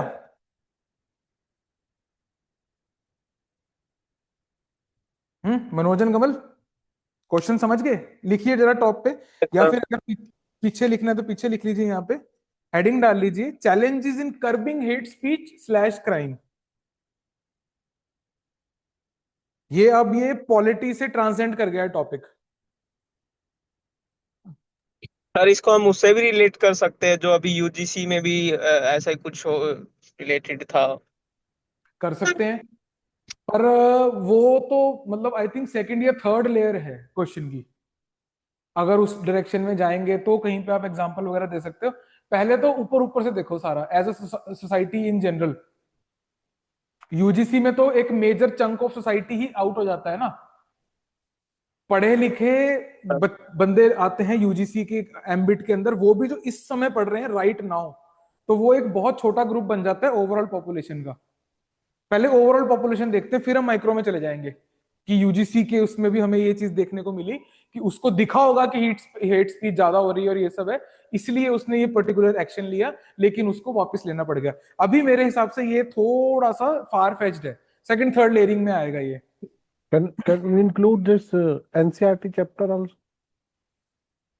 मुझे सुना नहीं, मेरे को दोबारा बोलेंगे एक बार? The NCERT judicial chapter,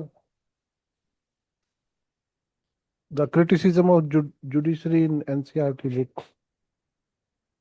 वो हेट स्पीच नहीं है बच्चे, वो तो आपका फ्रीडम ऑफ एक्सप्रेशन को कर्ब किया, वो भी देखते हैं अभी आगे क्या चलता है, वो तो भी चलेगा थोड़ा सा और, फटकार ही लगाइए, वो दोबारा पिटिशन डालेंगे, वो मतलब देर इज जुडिशरी के अंदर देर इज करप्शन, पकड़े जाते हैं जजेस। बस ये है कि वो कुछ कुछ सेफ गार्ड्स हैं जजेस के पास में, सुप्रीम कोर्ट के पास में, कि उनका आप ना, you can not discuss the conduct of जजेस unless and until impeachment motion चल रहा हो। तो वो है angle. It's more of a legal angle. अभी हमारा क्या चैलेंज, अभी हम क्या पूछ रहे हैं, what are the challenges in curbing hate speech and hate crime. In general जो हेट स्पीच और हेट क्राइम चलती है ना, आपको देखने को मिलता है, सोशल मीडिया पे भी देखने को मिलता है, नेता लोगों का भी आपको देखने को मिलता है, नॉन नेता लोगों का भी देखने को मिलता है, वानाबी नेतास का भी देखने को मिलता है ना। आपको हर किसी का हेट स्पीच और हेट क्राइम देखने को मिलता है ना, कि सिर्फ इस चक्कर में क्राइम हो गया कि सामने वाला बंदा आपसे अलग है, डिफरेंस की वजह से क्राइम हो गया, है ना। तो वो क्यों हो रहा है, क्यों नहीं रोक पा रहे हैं हम उसको, वो बताओ मेरे को पहले। What are the challenges in curbing hate speech and hate crime. Examples आपने सही निकाले हैं, पर चैलेंज तो बताओ, इसका ये एग्जांपल है। Education is the first one. Gap in education. People are not well informed, so they're taken by whatever this hate speeches says actually. ठीक So है, people अच्छा पॉइंट है। are goes by emotions. The ठीक है। community, the angle of community dominance is also there. हम्म। मुझे एक चीज मतलब, ये आपका पॉइंट नोट कर लिया मैंने, अच्छा है, नो डाउट है ना, कि अगर लोग एजुकेटेड होंगे, है ना, तो वो भड़केंगे नहीं उसमें। लेकिन भड़काने वाली स्पीच कौन दे रहा है ज्यादा, एक अनपढ़ आदमी दे रहा है या एक पढ़ा लिखा जिसको पता है कैसे भड़काया जाता है। थोड़ा इन जनरल सोचना, कोई डेटा सेट नहीं है इस बात का, सिर्फ कॉमन सेंस और कॉमन नॉलेज है। क्या लगता है कि बेटर हेट स्पीचेस कौन देता है, पढ़ा लिखा आदमी देता है कि अनपढ़ आदमी देता है?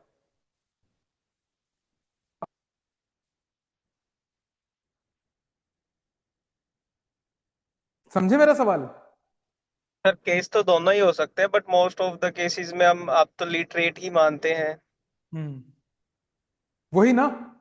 तो अभी जो आपने जो पॉइंट बोला था वो पॉइंट वैलिड है, कि एजुकेशन की कमी है। एजुकेशन की कमी से हेट स्पीच का असर बढ़ जाता है, लोग गुमराह ज्यादा हो जाते हैं, है ना, उनके पास में सही मापदंड नहीं है सही डायरेक्शन में जाने के लिए। क्वेश्चन पढ़ो, मैंने आपको कितनी बारी समझाया है कि हमको वो आंसर करना है जो पूछा गया है।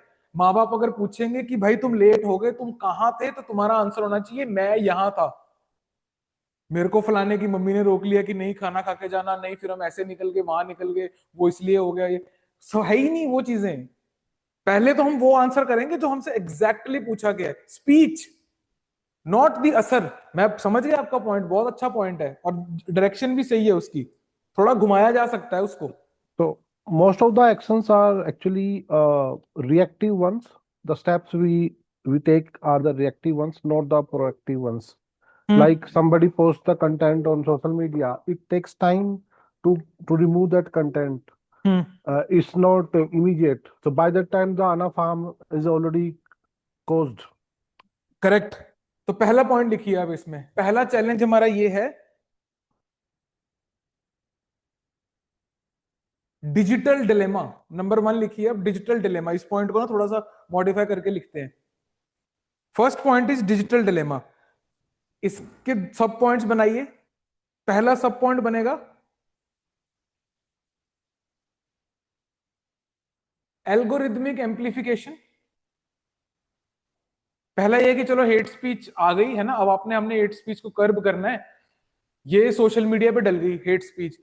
अब क्योंकि जो रिटोरिक है हेट का, वो ज्यादा लोग पसंद करते हैं, तो एल्गोरिदम इसको एम्पलीफाई कर देता है, बढ़ा देता है। अगर कोई, मैं क्या बोलना चाह रहा हूं, जैसे फॉर एग्जांपल आप कोई रील देख रहे हो, कोई वीडियो देख रहे हो, अगर तो वो एजुकेशनल कंटेंट है, जैसे मान लो मेरी ही रील आ गई, मैं किसी मैप का वो बता रहा हूँ, तो अगर तो आपका होगा कि एग्जाम निकालना है, तो आप रुक जाओगे, अदरवाइज स्वाइप अप हो जाएगा, है ना। अच्छी से अच्छी रील पे भी 1000 से ऊपर लोग नहीं देखेंगे उसको। ऑन दी अदर हैंड, यही क्लेश पड़ रहा हो, कोई कोई गालियां दे रहा है, कोई ना कैमरा हिल रहा है, उसमें मार कुटाई हो रही है, ये सब है, तो लोग टिक जाते हैं उस पे। अब उसका एल्गोरिदम को तो नहीं पता कि इसमें क्या चल रहा है, वो तो ये देख रहे हैं कि अच्छा इस पे लोग टिक रहे हैं, तो वो उसको कि ये लोग देखना चाहते हैं, मतलब तो एम्पलीफाई, तो हेट ना ऐसे एम्पलीफाई हो जाती है, मल्टीप्लाई हो जाती है, बढ़ जाती है।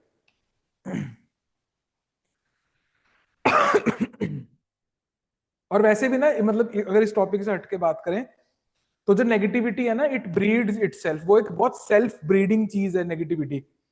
जैसे मान लीजिए आप अपनी फैमिली से रिलेट करना कहीं पे ना, जो आपका एग्जांपल आपको याद आए, there are certain relatives in your family, या फिर बहुत क्लोज में भी हो सकते हैं, कई बार भाई बहन मम्मी पापा इस टाइप के लोग भी होते हैं, जिनकी नेगेटिव देखने की आदत है, वो ढूंढ ही लेते हैं हर चीज में आउट ऑफ नोवेयर, है ना, कि यार ऐसा हो गया, उसने ये बोल दिया, उसने ये कह दिया, अच्छा ये उसने ये क्यों किया, उसने पहले भी तो ये कहा था।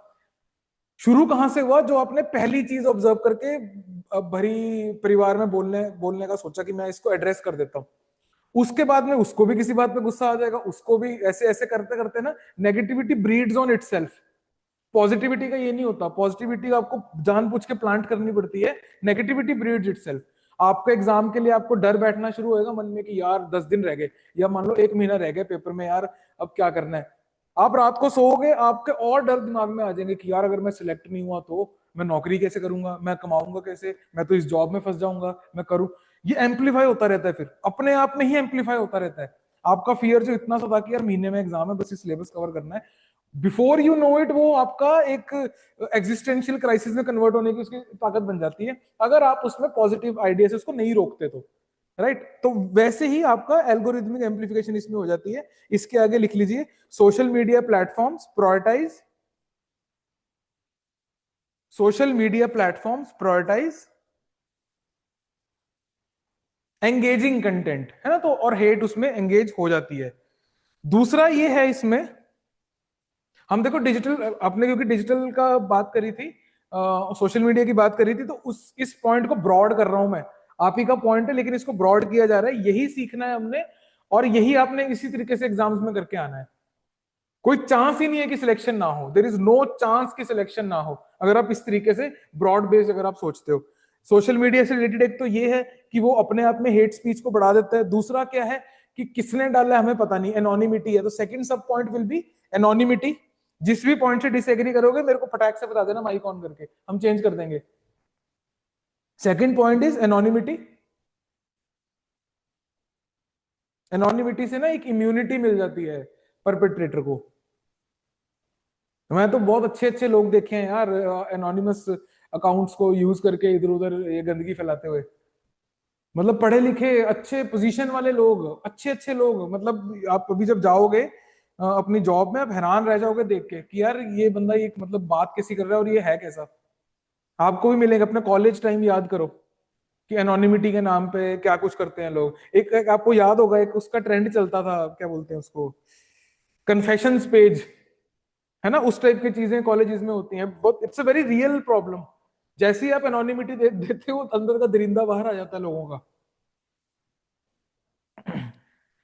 थर्ड वन इज कि डिजिटल डिलेमा में हमारे पास में ना इनके सर्वर्स नहीं है जहां से हम जाके इसको फिजिकली ताला मार के आ जाए कि नहीं मानना तुमने, नहीं नहीं हटाना इंस्टाग्राम, नहीं तुम इसको चेंज कर सकते, नहीं इसको हटा सकते, चलो कोई बात नहीं, हम आपका ना एसेट को जब्त कर रहे हैं, देखते हैं कैसे नहीं हटाओगे। पर इसमें आपके जो सर्वर हैं वो they are not in your nation. तो थर्ड पॉइंट इसका बनेगा ट्रांसनेशनल नेचर।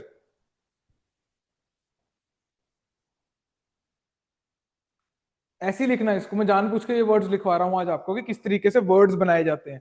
ट्रांसनेशनल, TRANSNATIONAL,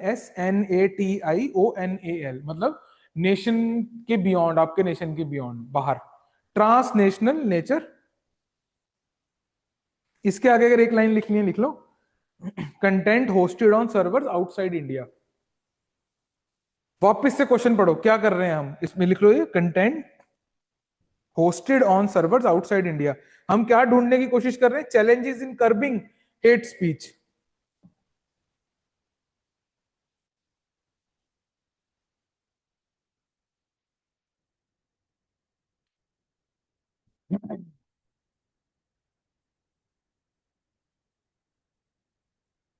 अभी right now as we speak Iran is fighting with US, तो भी आने वाले टाइम में आप ये कौन सा है वो स्ट्रेट ऑफ हॉर्मुज, उसको बंद होते हुए देखोगे दोबारा से। इंडिया का 50 से 60% जो ऑयल है, 50% ऑयल और 60% नेचुरल गैस, वो उस एरिया से निकलते हुए आएगी, आती है। तो यू कैन, अभी जैसे इस क्लास में हम बात कर रहे हैं, right now it is happening, तो आप थोड़े टाइम में देखोगे कि पेट्रोल प्राइसेस वगैरह साइलेंटली थोड़े थोड़े से इंक्रीज हो जाएंगे, हल्के हल्के से। आप वो ईरान ने जो मिसाइल्स छोड़ी हैं, 6 कंट्रीज के अंदर उसकी मिसाइल्स गई हैं यूएस बेस के ऊपर, वो उसका जो खर्चा है वो आपकी और मेरी जेब से निकलेगा थोड़ा थोड़ा। No no conflict is local anymore globalisation के बाद में। ठीक है बच्चे, challenges in curbing hate speech, digital dilemma हो गया। और थोड़ा लीगल पे सोचिए। आपको नहीं लगता अगर पुलिस वालों के पास में डेफिनेशन होगी हेट क्राइम की और हेट स्पीच की, तो और उनके पास में बीएनएस के अंदर एक स्टैट्यूट होएगा पूरा, तो वो बेटर तरीके से कर पाएंगे? Do you think there is a legal challenge behind it? Yes, sir. Ambiguity is there.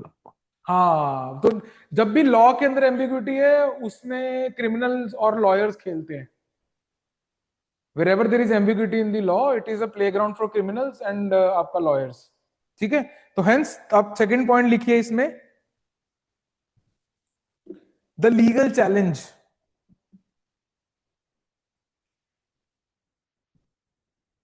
First point, सब पॉइंट लिखना इसमें, वेग डेफिनेशंस,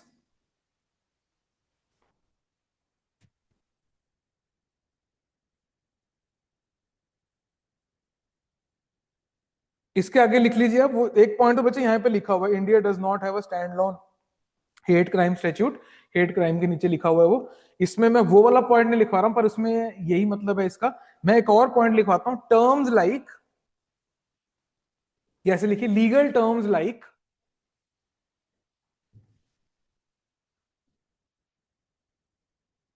annoyance, ANNOYANCE, annoyance, ये पुलिस अपनी रिपोर्ट में लिखती है ये सब चीजें। annoyance, comma, insult, INSULT, insult, इसको ना इन्वर्टेड कॉमर्स में भी लिख लेना, ऐसे ऊपर वाला ना था। And disharmony,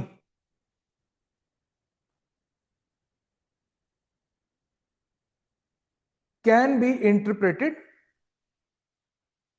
subjectively. ठीक है, तो व्हेन वी से कि हमारी डेफिनेशन वेग है, उसका मतलब ये है कि एक तो डेफिनेशन है नहीं, और जो है वो बहुत ज्यादा सब्जेक्टिव है।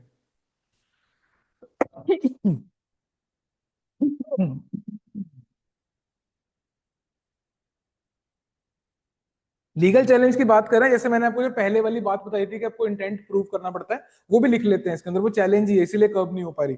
सेकंड सब पॉइंट लिखिए बच्चे,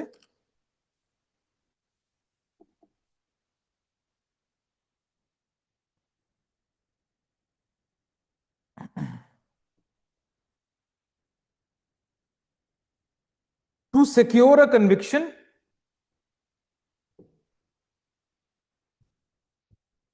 टू सिक्योर अ कन्विक्शन, ये देखना अभी अभी ना इसकी एम्प्टीनेस आपके सामने आ जाएगी अभी कि मैं क्या बोल रहा हूं। To secure a conviction, comma, prosecutors must prove, prosecutors, prosecutors, prosecutors must prove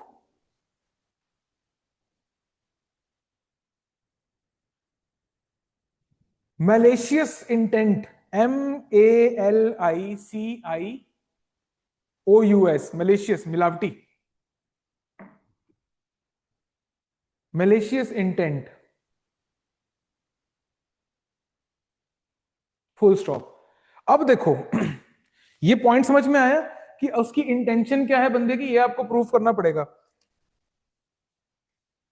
don't you think it is an impossible task to tell कि एक बंदे के दिमाग में क्या चल रहा था क्राइम करते हुए? ये वो पॉइंट है। ये नहीं कि आपको गेस करना है, ये नहीं कि आपको आप श्योर हो कि वो यही सोच रहा था, जितने मर्जी श्योर हो जाओ, यू हैव टू प्रूव कि वो ये सोच रहा था। कैसे कैसे प्रूव करोगे वो कि वो ये सोच रहा था? समझ रहे हो? तो वो है इस पॉइंट की लिमिटेशन, ये उस लेवल पे जाके वार कर रहा है ये point, that proving what was in a person's mind during a crime, है ना, ये अपने आप में एक एविडेंस के पॉइंट ऑफ व्यू से एक बहुत बड़ा चैलेंज है ये, you have to provide an evidence, you have to prove something. Evidence से प्रूव होता है। समझ में आ गया बच्चे ये कि इंटेंट वाला पॉइंट कैसे आपका एक लीगल चैलेंज है?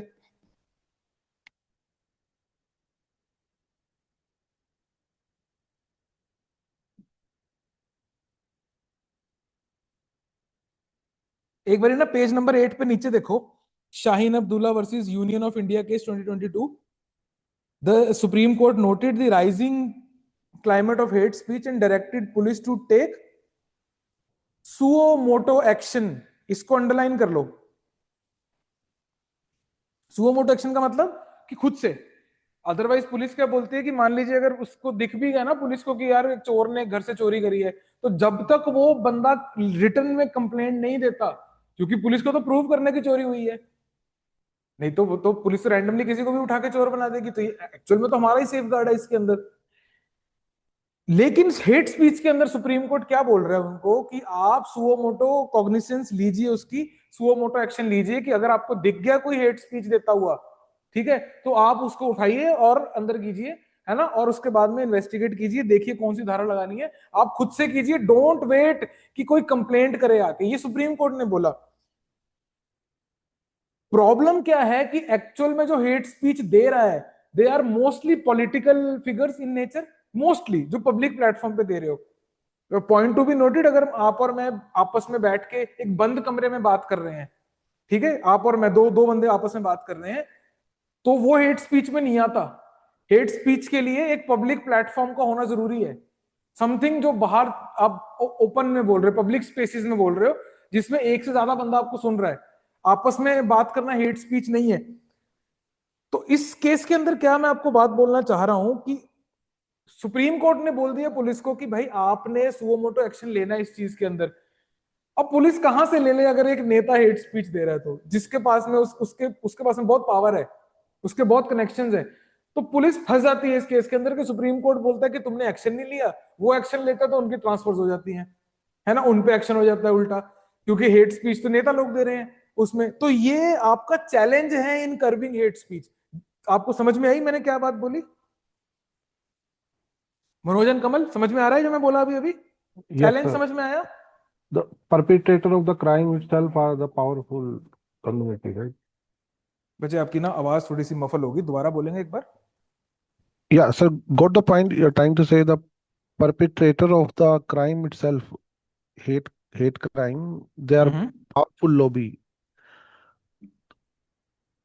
हाँ, मैं अब बोलना चाह रहा हूं कि सुप्रीम कोर्ट ने बोला पुलिस को कि भाई आपने खुद से एक्शन ले लेना है अगर आपको कोई हेट स्पीच देता हुआ दिख रहा है। अब मोस्टली पुलिस को हेट स्पीच देता हुआ तो नेता मिल रहा है जिसकी प्रोटेक्शन में ही आई हुई है वो, है ना। ये एक चैलेंज बन गया कि अब हेट स्पीच नहीं रुक पाएगी। हालांकि पुलिस को उसने टूल्स दे दिए सुप्रीम कोर्ट ने कि जाओ काटो, है ना, पर ये नहीं काटते क्योंकि उन्हीं के साथ में रहना है, उन्हीं के साथ में ड्यूटी करनी है। तो नेक्स्ट आप लिखिए, जो थर्ड पॉइंट आपका बनेगा, एनफोर्समेंट गैप। एनफोर्समेंट गैप में नंबर 1 यही लिखिए, failure of suo motu action. वो जस्ट मैंने आपको प्रूव करने के लिए जजमेंट दी है कि पुलिस के पास में इस केस में सुओ मोटो पावर है, इसलिए जजमेंट दी है साथ में लिख। Enforcement gap, failure of suo motu action, SUOMOTU, खुद ब खुद से, मतलब कोई एप्लीकेशन देने की जरूरत नहीं है कि आप कंप्लेंट करोगे तो ही पुलिस कुछ कर सकती है। कुछ कह रहे हो बच्चे? I thought it is suo moto or motu. हाँ, SUOMOTU, ये लिखा हुआ बेटे उसमें, पेज नंबर 8 में देखिए जरा नीचे। जी सर। इसकी ये ना, ये टेक्निकल टर्म्स हैं, कुछ लैटिन टर्म्स होते हैं, कुछ ग्रीक टर्म्स होते हैं, ये जुडिशरी बहुत इसको यूज करती है। जैसे आपका रिट पिटिशन नहीं होती, उसमें हेबियस कॉर्पस, जी सर। मैंडमस। मैंडमस का लिटरल मतलब है वी कमांड, है ना। तो वो ये अलग लैंग्वेज के वर्ड्स होते हैं, ये जुडिशरी में यूज होते हैं। तो क्योंकि हम एनफोर्समेंट की बात कर रहे हैं इसलिए हम जुडिशियल वर्ड्स मतलब ऐसे वाले टेक्निकल वर्ड्स यूज करते हैं।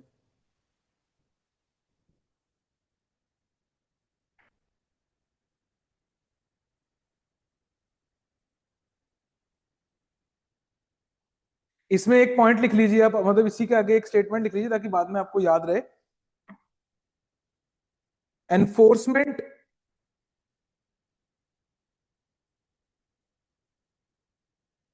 remains patchy एनफोर्समेंट रिमेन्स, ये इनएडिक्वेट लिख लो, पैची थोड़ा सा इनफॉर्मल वर्ड हो जाता है. Enforcement remains इनएडिक्वेट especially when political figures are involved.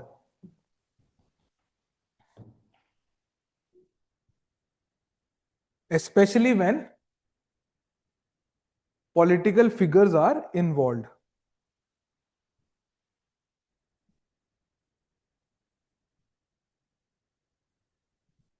इसमें एनफोर्समेंट गैप में सेकंड पॉइंट लिख लीजिए, लो कन्विक्शन रेट्स, क्योंकि कन्विक्शन में तो फिर वो इंटेंशन वगैरह प्रूव करनी पड़ती है ना. तो अगर कन्विक्शन रेट लो है तो पुलिस केस भी कम उठाती है इसके कि यार इसमें कुछ होना तो है नहीं, उनके रिकॉर्ड अलग खराब होएगा कि अनसॉल्व्ड केसेस में पड़ गया, केस तो डाल दिया लेकिन कुछ हुआ नहीं. तो लो conviction rates, second point.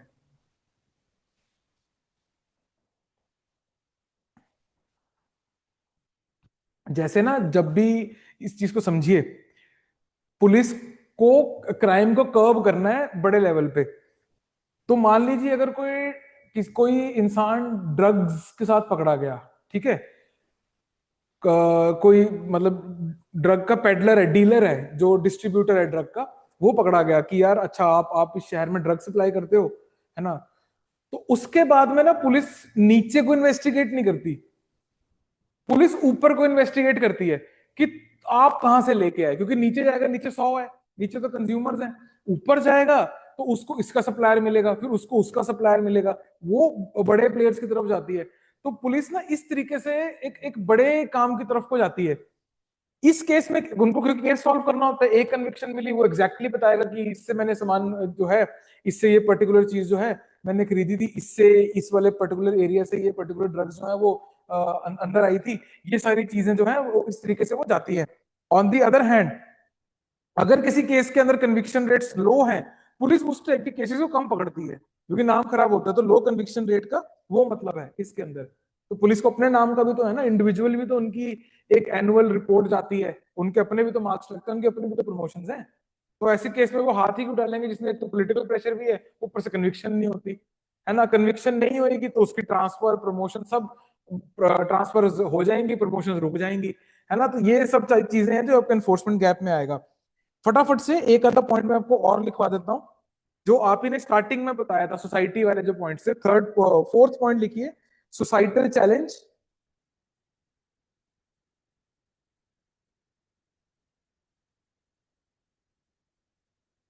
Societal challenge, SOCIETAL, societal challenge.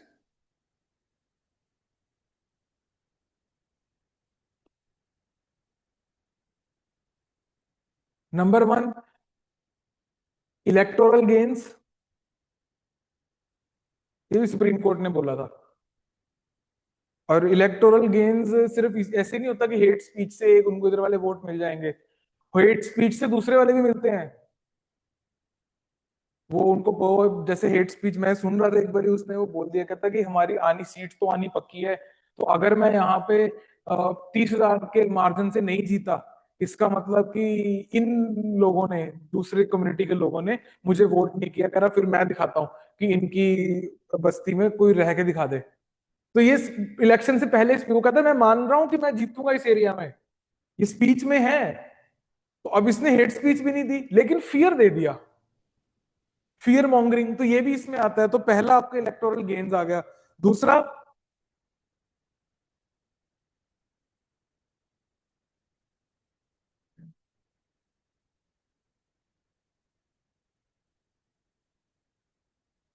Historical historical prejudice लिख लो, हिस्टोरिकल प्रेजुडाइज. इसका एक लाइन लिख लीजिए आगे, deep seated social hierarchies, deep seated social hierarchies, caste, religion वगैरह. डीप सीटेड, SEATED, सीटेड, बैठी हुई, जड़ में बैठी हुई. Deep seated social hierarchies, HIERARCHIES, bracket में लिख लो, caste, religion. provide a ready environment, provide a ready environment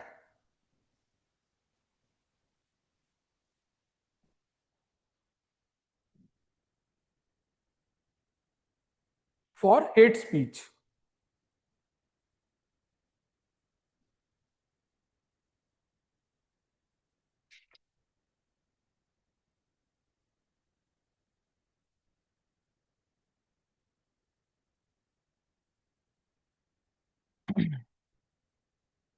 समझ में आ गया ये टॉपिक कि क्या प्रॉब्लम है इसकी?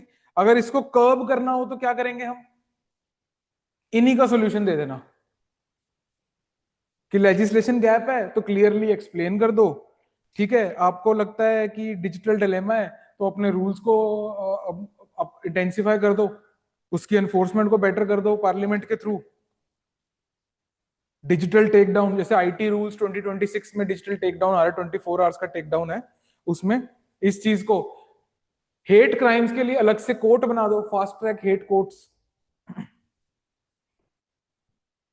स्कूल्स में लिटरेसी, जो आपने लिटरेसी वाला पॉइंट बोला था बच्चे, आई थिंक मनोज आपने बोला था जिसने भी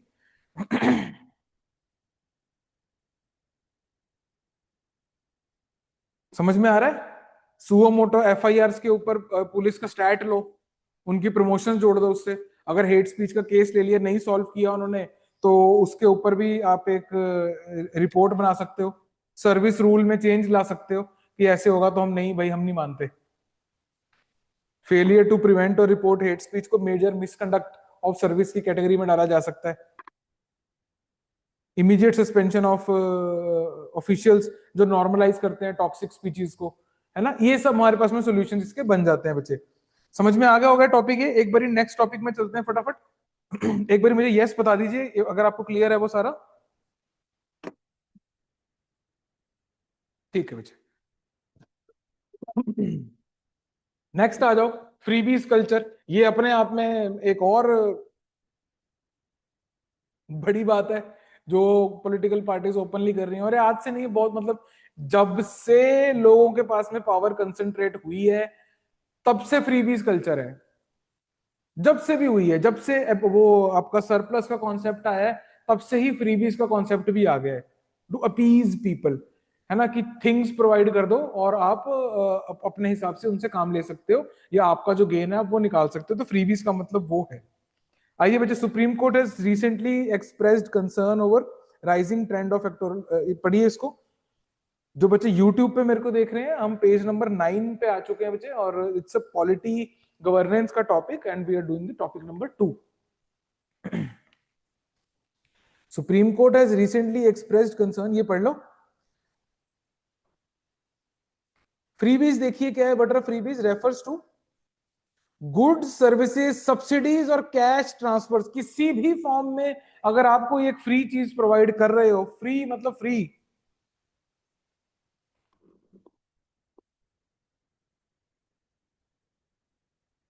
प्रोवाइड कर रहे हो और प्रॉमिस कर रहे हो, ये सारा फ्रीबी कैटेगरी में आता है ना। तो ये आपका एक फ्रीबी इसको माना जाएगा। फ्रीबीज आर टिपिकली, साइड पे देखिए, पॉपुलिस्ट। पॉपुलिस्ट माने कि लोगों को अपीज करने के लिए, कि पॉपुलर जन, अभी ज्यादातर लोगों को क्या चाहिए, है ना, इसको अगर मैं ये दे दूं तो ये मेरे साथ हो जाएंगे, उसको बोलते हैं populist politics. Short term, revenue intensive and politically motivated. Politically motivated को टिक मार लीजिए। फ्री भी समझ में आ गया, ये जैसे फ्री की बिजली, फ्री का राशन, लोन वेवर्स, लैपटॉप वगैरह बांट देते हैं, साइकिलें बांट देते हैं, बैग्स बांट देते हैं, ये सब कुछ फ्रीबीज है। अब सुनने में तो ये गलत लगता है फ्रीबीज। सुप्रीम कोर्ट ये क्या बोलता है कि सुप्रीम कोर्ट बोलता है कि ये पॉलिसी का पार्ट है, और क्योंकि कुछ कुछ फ्रीबीज, सुनना इस बात को ध्यान से, क्योंकि कुछ कुछ फ्रीबीज आपकी डीपीएसपी को पूरा करती है, directive principle of state policy, क्योंकि कुछ कुछ फ्रीबीज डीपीएसपी को पूरा करती, कुछ कुछ डीपीएसपी को पूरा करती है, दैट्स वाई आपका जो फ्रीबीज है उसको सुप्रीम कोर्ट ने पूरी तरह बैन नहीं किया। उसने बोला ध्यान रखो, ये आपका फिस्कली रिस्पॉन्सिबिलिटी के साथ में आपको करना है, फिजिकल रिस्पॉन्सिबिलिटी को प्रायोरिटाइज करते हुए ये पर्टिकुलर चीज आपने करनी है, इनकेस आप करते हो। Subramaniam Balaji versus state of Tamil Nadu, ये पहला केस देखिए आप, इसकी थर्ड स्टेटमेंट पढ़िए, recognise that some welfare measures align with DPSP, इसको अंडरलाइन कर लीजिए। तो अगर आपसे आपका यूपीएससी पीसीएस के अंदर सवाल आता है, एचसीएस के अंदर सवाल आता है कि freebies are illegal in India, नहीं, they are part of policy, और सुप्रीम कोर्ट ने ये बात बोली हुई है। सुप्रीम कोर्ट ने एक दो बातें और भी बोली हैं, वो भी देख लेते हैं साथ में। सुप्रीम कोर्ट ने कहा था 2022 में कि एक एक्सपर्ट कमेटी बनाइए जो फ्रीबीज को थोड़ा जज करेगी कि यार ये तो नुकसान कर देगी देश का, इन्फ्लेशनरी होती है ना ये वाली प्रैक्टिसेस। आपने किसी को वो चीज दे दी जो उसने कमाई नहीं थी, ठीक है, तो मतलब अब कमाए हुए पैसे की वैल्यू कम हो गई। This is inflation in itself, ये डेफिनेशन है इन्फ्लेशन की। जब करेंसी की वैल्यू गिर जाती है उसी को इन्फ्लेशन बोलते हैं। कि अभी जैसे आपका एक 10 रुपए का नोट है फॉर एग्जाम्पल, वो एक टमाटर खरीद पा रहा है, अब टमाटर हो गए महंगे, अब मेरा जो 10 रुपए का नोट है इसकी वो वैल्यू नहीं रही कि ये एक टमाटर को खरीद सके, अब मुझे 2 नोट लगेंगे एक टमाटर खरीदने के लिए, राइट। तो मेरे नोट की वैल्यू कम होगी, कहाँ एक नोट लगना था अब 2 लग रहे हैं, मतलब पर नोट की वैल्यू कम होगी टमाटर के कॉन्टेक्स्ट में, है ना। तो लिटरली इन्फ्लेशन की डेफिनेशन होती है ये, इट्स अ लिटरल डेफिनेशन, जब आपकी मनी की वैल्यू गिर जाए, राइट। तो जब आप फ्रीबीज देते हो तो आपकी मनी की वैल्यू गिर जाती है, in itself it's is an inflationary practice, कि अगर आप फ्रीबी प्रोवाइड कर रहे हो तो। एक्सपर्ट कमेटी बनाने को बोला था, बनी नहीं थी। इसके अलावा जो रिसेंट सबसे ज्यादा हियरिंग हुई है उसमें उन्होंने बोला free ration cards may discourage productive work. Supreme court बोल रहा है ये, देखिए जरा ध्यान से, excessive populism may undermine economic discipline. अगर मेरे को आदत लग जाए आज कि भाई मेरा राशन पानी तो आ ही रहा है, तो बचे हुए पैसे का क्या करूंगा मैं, फालतू खर्चा इधर उधर का, वो मेरे इकोनॉमिक डिसिप्लिन के बाहर की चीज होगी। फ्रीबीज आपकी हैबिट को खराब करती है, करनी भी यही है, डिपेंडेंस बनानी होती है पॉलिटिशियंस ने। अब एक हेडिंग डालिए,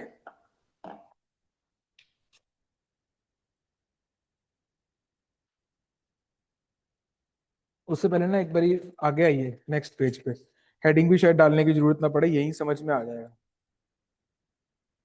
वैसे मैं कुछ एक्स्ट्रा लेके आया था आपके लिए, बट अभी when if I am reading the topic again, इसमें मुझे लगता नहीं ज्यादा एक्सप्लेन करने की जरूरत है। रिजर्व बैंक ऑफ इंडिया ने फ्रीबीज को 2 पार्ट्स में तोड़ दिया, एक है मेरिट और एक है नॉन मेरिट। मेरिट में उसने क्या बताया, education, health and nutrition, underline कर लीजिए, which are productive in nature, ये आपकी प्रोडक्टिविटी को एनहेंस कर सकते हैं, है ना, वो वाला। एजुकेशन बेटर होगी तो ऑब्वियसली आप एक प्रोडक्टिव एसेट बनोगे कंट्री का, है ना, लेबर फोर्स में एंटर कर जाओगे आप। Health and nutrition, on the other and loan weavers मिलेगा, आदत खराब होगी, फ्री पावर मिलेगी, आदत खराब होगी। तो नॉन मेरिट फ्रीबीज।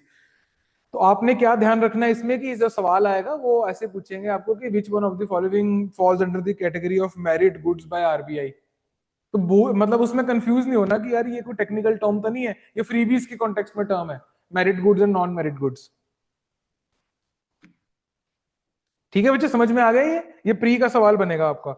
एक मैंने आपको कॉन्सेप्चुअल डिस्टिंक्शन दी है कि कहीं आप गलती से वेलफेयर पॉलिसीज को फ्रीबीज से कंफ्यूज ना कर दो। तो मैंने एक 5-6 इसका मैंने आपको एक टेबल बना के दिया है कि ऑब्जेक्टिव क्या है दोनों का, कॉन्स्टिट्यूशनल बेसिस क्या है, टारगेटिंग क्या है, फिजिकल इंपैक्ट, सस्टेनेबिलिटी और आउटकम। मेरे हिसाब से किसी स्कीम को देखने के लिए ये चीजें बहुत रहती हैं, किसी कॉन्सेप्ट को देखने के लिए। तो ये एक चीज तो आप ये सीख लेना, वो पढ़ो उसको एक बारी। फ्रीबीज का ऑब्जेक्टिव शॉर्ट टर्म है ऑब्वियसली, क्योंकि इलेक्टोरल गेन चाहिए उसमें। दूसरे वाले में लॉन्ग टर्म है, वेलफेयर पॉलिसीज। जो वेलफेयर पॉलिसीज है, जो एक्चुअल पॉलिसीज है, जो प्रॉपर चैनल से होकर आती हैं, that is long term and socio economic upliftment होती है उसमें। freebies, they may be rooted from DPSPs but often they are politically motivated only, है ना। और आपका जो वेलफेयर पॉलिसीज है they have to be according to DPSPs. तो डीपीएसपी वैसे भी बहुत वाइड है, मतलब उसमें ऑलमोस्ट सारे वेलफेयर कवर हो ही रखे हैं। टारगेटिंग, फ्री भी सबको दी जाती है क्योंकि 1 पर्सन 1 वोट, कोई लेना देना ही नहीं है अमीर गरीब का, हर बंदे का एक वोट है, तो बराबर ही जाती है अपीजमेंट। पढ़ लीजिए इसको एक बारी टेबल को, मैं अगर मतलब अपनी अपनी आवाज में पढ़िए एक बार।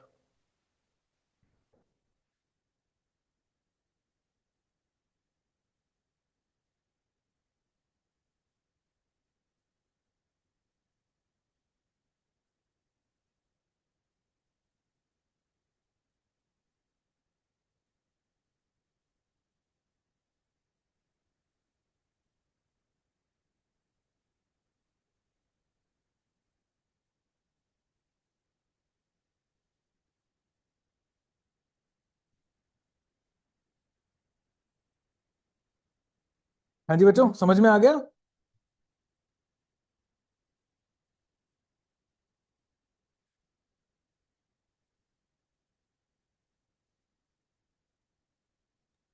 सर फ्रेबीज में जो कंजप्शन लेड रिलीफ है, ये थोड़ा एक्सप्लेन कर दो please.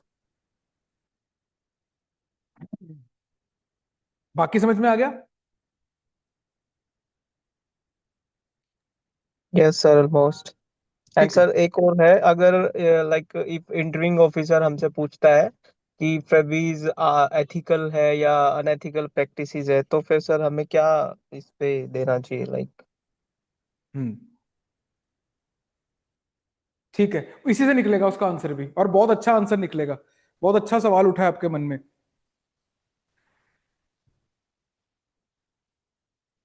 If I give you 1 lakh rupees, ठीक है, मतलब सपोज कीजिए, या मेरा एग्जांपल छोड़ो, आप, आपके फादर ने आपको 2 लाख रुपया दे दिया, है ना, आपके हाथ में रख दिया कि यार ये ना आपके हैं, डू, मतलब आप देख लो इसका क्या करना है आपने।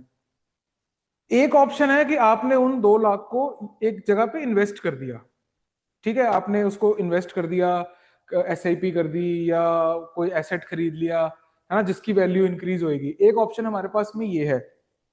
दूसरा ऑप्शन है, वो आपने 2 लाख रुपए एज इट इज अपने ना रूम में रख के रख लिया, और जब भी आप कहीं बाहर इधर उधर घूमने फिरने जाते हो, आप उसमें से 500 का एक नोट निकालते हो और ले जाते हो उसको। और बाहर जाके आप क्या कर रहे हो कि अच्छा आपके पास में 500 का नोट तो है ही, तो आपने कॉफी पहले 20-30 वाली पीनी थी, 40 वाली, 50 वाली पीनी थी, आज क्योंकि नोट है ना, तो आपने 250 वाली, 300 वाली कॉफी पी ली उसकी। Eventually what you will observe is कि आपका वो जो 2 लाख रुपए है ना, बिफोर यू नो इट वो खत्म हो जाएगा। बिफोर यू नो इट आपका वो आपने खा पी ही लिया, वो कंज्यूम हो गया सारा, उसका कोई एसेट नहीं बना, अब उसकी कोई वैल्यू नहीं रही, आपने उसको कॉफी में, खाने पीने में, कपड़ों में, जूतों में, पेरिशेबल्स में लगा दिया। जूते भी अपने महंगे खरीद लिए कि यार अपने पैसे तो दे ही रखे हैं, है ना, अपने फोन भी महंगा खरीद लिया। तो आपने क्या किया, वो जो आपका पैसा था उसको कंज्यूम कर लिया, ठीक है। और आप 2 साल बाद देखते हो आपकी लाइफ में कोई चेंज नहीं आया। आपने आईफोन तो ले लिया था 1,30,000 वाला, बट 2 साल हो गए, अब ये भी खराब होने वाला है और आउटडेटेड और हो गया, ये है ना। ये कंपेयर कर रहा है फ्रीबीज को इस चीज से, कि आप अगर किसी चीज को फ्रीबीज को है, वो they are consumable in nature, वो खत्म हो जाती है ना, it is a consumption expenditure. On the other hand, अगर आपने वो एसआईपी कर ली है ना, बाकी जिंदगी तो आपकी नॉर्मल वैसे भी चल रही थी, आपने इसका एसआईपी कर लिया, अब 2 साल बाद आप क्या देख रहे हो कि यार वो पैसा 2 लाख नहीं रहा, अब आपके पास में 3, 3.5 हो गया। वो कंपाउंडली पैसा ग्रो आपका, कर जाता है सर वो। या हम्म, वो कंपाउंडली ग्रो करेगा, राइट? हाँ, ये तो सिर्फ मैं कोई एक एग्जांपल दे रहा हूँ। मान लीजिए आपने उस पैसे को अपने ऊपर इन्वेस्ट कर लिया, है ना, आपने फॉर एग्जांपल कोई कोर्स कर लिया उसका, आपने कहीं एनरोलमेंट कर ली, तो आपका स्किल बढ़ जाएगा, आपकी सर्टिफिकेशन बढ़ जाएगी, फिर आपको अल्टीमेटली जॉब में हेल्प मिल जाएगी कहीं पे, है ना, आप एफिशिएंट हो जाओगे। आपने कोर्स कर लिया, जो आपकी जॉब 9 घंटे की थी 5 घंटे में कर लेते हो आप, 4 घंटे आप फ्री रहते हो एक्स्ट्रा, राइट। एक कंजम्पशन है और एक आपका, उसमें आपकी कैपिटल फॉर्मेशन हो रही है ना। तो इस केस में हमने ह्यूमन कैपिटल फॉर्मेशन कर दी, क्योंकि welfare scheme vulnerable targeted groups में जाती है, फ्रीबीज आपकी कंज्यूम हो जाती हैं। तो कंजम्पशन की वैल्यू आपकी इकोनॉमी में हमेशा ही कम रहती है, वैल्यू इन द सेंस की वैल्यू फॉर द इकोनॉमी, है ना। तो हम थोड़ा सा नेगेटिव नजर में देखते हैं कि समथिंग दैट जो कंज्यूम हो जाती है उसके ऊपर कम से कम आप खर्चा रखिए। तो उस एंगल पे ये बात है कि फ्रीबीज का अल्टीमेटली कोई भी इफेक्ट नहीं है, ये खाया पिया हजम करने वाली बात है। जैसे फॉर एग्जांपल फ्रीबीज में आपको पता होगा, आप कौन सी एरिया से हो, हरियाणा पंजाब से ही हो आप दोनों? ये सर हरियाणा। उसका सुना है, इलेक्शन से पहले दारू की बोतलें जो बंटती हैं चुपचाप गांव में, शहरों में, अंदर अंदर हाँ जी सर। यस सर, वो तो बहुत प्रिवेल करता है। प्रिवेल करता इवन है। पंचायत इलेक्शंस में भी सबसे ज्यादा, और उसके बाद फिर हायर लेवल पे चलता ही जाता है। हाँ, है ना। कहाँ है वो Yes. दारू की बोतलें अब? क्या हुआ उनका? लोग पी गए, हजम करके खत्म होगी बात वो सारी। वो है कंजम्पशन, कि जो आपकी चीज थी वो खत्म होगी, कंज्यूम होगी, उसका कोई इफेक्ट नहीं, कोई कुछ नहीं है, शॉर्ट टर्म गेन। हेंस अब आप ऊपर अगर जाते हो तो ऊपर लिखा हुआ है ऑफन पॉलिटिकली ड्रिवन, है ना, और ऑफन अनसस्टेनेबल, तो ये उस एंगल पे आ गया नाउ।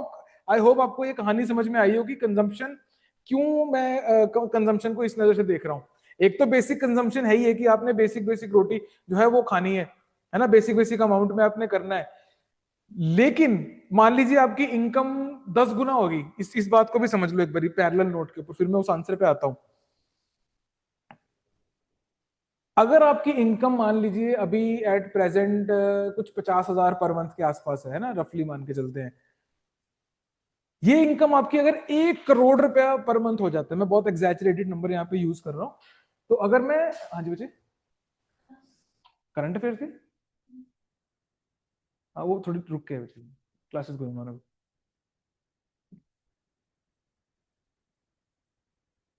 क्या बात कर रहा था, थोड़ा सा याद करवा दीजिए मेरे को, there was an sir interruption. 1 crore salary दे रहे थे आप। हाँ है ना, आपके अब आपकी जो सैलरी है वो 1 करोड़ होगी, क्या आप 10 गुना रोटियां खानी शुरू कर दोगे? नो।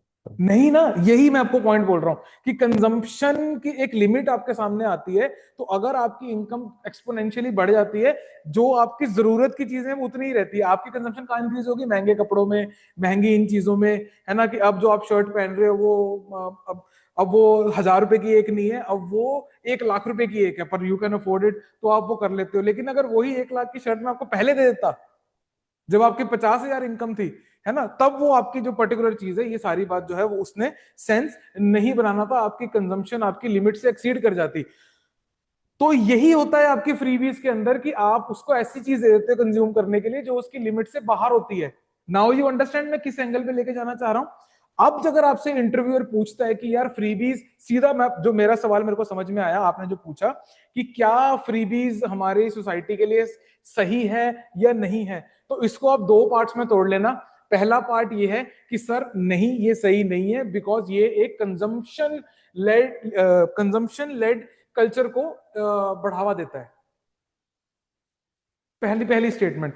दूसरी चीज, ये पॉजिटिव तभी हो सकती है अगर हम जो फ्रीबीज हैं we are giving in context of DPSPs, and जिसके साथ में हम उनकी बेटरमेंट की बात कर रहे हैं। फॉर एग्जांपल, अब आप एग्जांपल दोगे आरबीआई का मेरिट गुड्स की, अगर आप freebies education, health and nutrition की फॉर्म में दे रहे हो।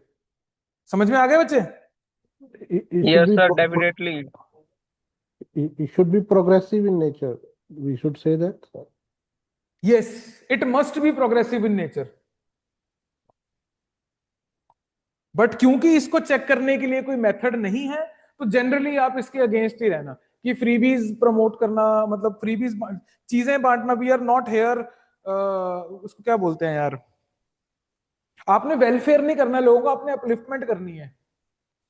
Freebies are for temporary relief, we want to eliminate the suffering of the people. आप इस टाइप की स्टेटमेंट्स के अराउंड घूमोगे। Add burden to the government actually. क्या बोल रहे बच्चे, फिर से बोलिए एक बार। It will add burden on the government. हाँ, फिजिकल बर्डन तो है ही। बहुत अच्छा पॉइंट है, आ जाओ साइड पे लिख लो फटाफट, बहुत अच्छा पॉइंट है।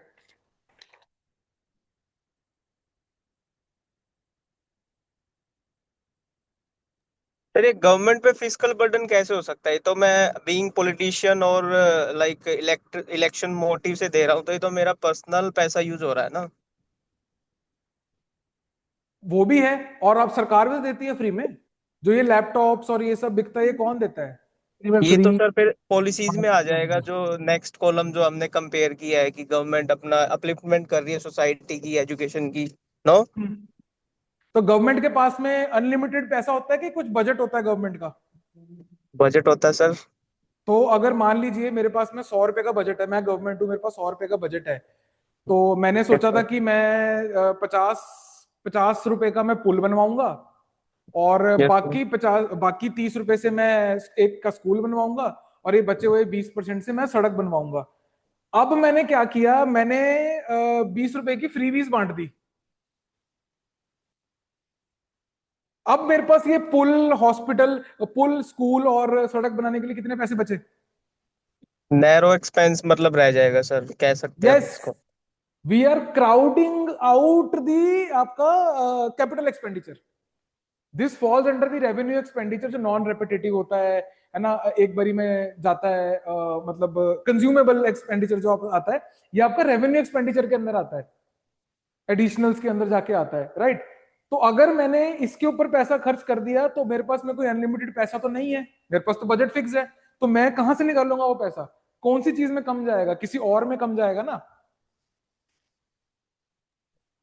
It समझ can में आ गया? also it can also lead to scarcity of labor force. Scarcity of labour force कैसे? जब फ्री में मिल रहा है तो वो काम नहीं करती लेबर ना, मिलना मुश्किल हो जाता है। हाँ, यस। तभी इसको, तभी हमने वेलफेयर पॉलिसी के अंदर क्या लिखा? Human capital formation. अब बिल्कुल सही आपने पॉइंट पकड़ा है, आई एम हैप्पी, गुड।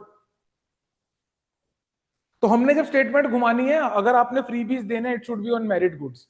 बिल्कुल, अगर लास्ट की स्टेटमेंट हम इस टॉपिक तक पहुंचना चाह रहे हैं, if a government wants to give freebies, it must be the merit goods, बस।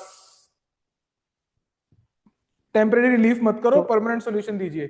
so sir, if we see that way, the MGM RAM, which is in place of Manrega, hmm. it has one provision like that, no, that it would be on during certain period only. It cannot be given in the like Lavani time and all. हाँ, So वो that provision is उसमें भी अब उसमें क्या scene है ना, जो आपने स्कीम का नाम लिया है, उसका जब क्रिटिसिज्म बनेगा वो भी इसी के अराउंड बनेगा। वो कैसे बनेगा कि इससे जो हम प्रोजेक्ट्स ले रहे हैं, they should be capital forming आपके प्रोजेक्ट्स। उसमें आप ऐसे वाले खड्डे खोद के भरने वाले प्रोजेक्ट्स मत कीजिए, जिसके बाद में आप उससे कुछ और पैसा, उससे वैल्यू नहीं जनरेट कर पा रहे हो। वो भी सेम ही एंगल बनेगा। अभी ना हम ये वाला एंगल लिख लेते हैं, जो आपने ये डेट वाली और एक्सपेंडिचर वाली बात करी थी ना, साइड पे नोट डालिए, नोट।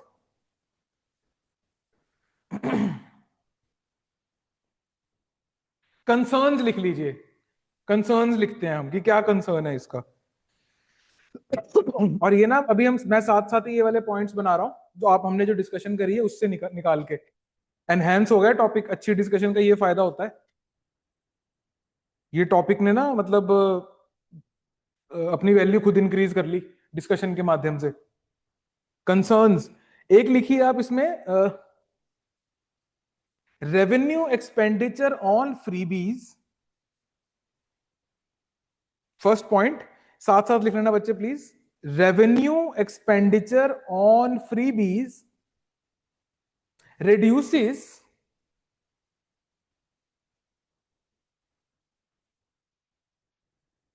ये सेमी कॉलन डाल लीजिए, एक कॉलन डाल लीजिए, एक सब पॉइंट बनाइए। पहला, इंफ्रास्ट्रक्चर स्पेंडिंग्स।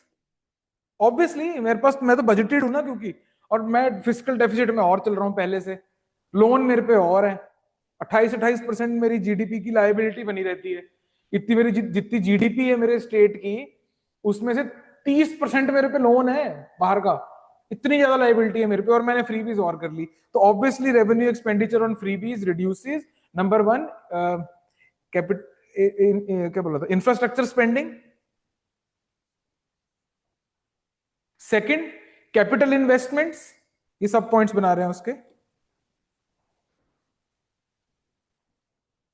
थर्ड,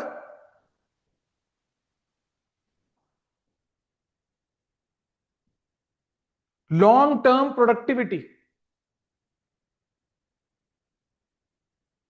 तो basically what we are doing is we are crowding out your capital expenditure. ये नहीं करना हमने। कंसर्न है हमारा ये कि अगर आप फ्रीबीज बांट रहे हो, आप यार इन्वेस्ट करो, फैक्ट्री लगाओ। जिन बंदों को आपने ये जाके चावल की बोरी दी है, वो खुद कमा लेंगे, वो 10 बोरियां ले लेंगे। आप फैक्ट्री लगाओ, आप जॉब दो उसको। वो ये तो वो वाली कहावत होगी, इंग्लिश में है ना, give a man a fish, you feed him for a day. Teach a man to fish, you feed him for life. कि एक दिन अगर आपने उसको एक मछली पकड़ा दी, तो आपने उसको उस दिन का पेट भर दिया। लेकिन अगर आपने उसको मछली पकड़ना सिखा दिया, तो जीवन भर के लिए पेट भर दिया आपने उसका। तो we have to choose the second one. ये कहावत है, इंग्लिश का एक सेइंग है ये। we सेकंड can लिखिए use point. we can use this saying in the answer, sir.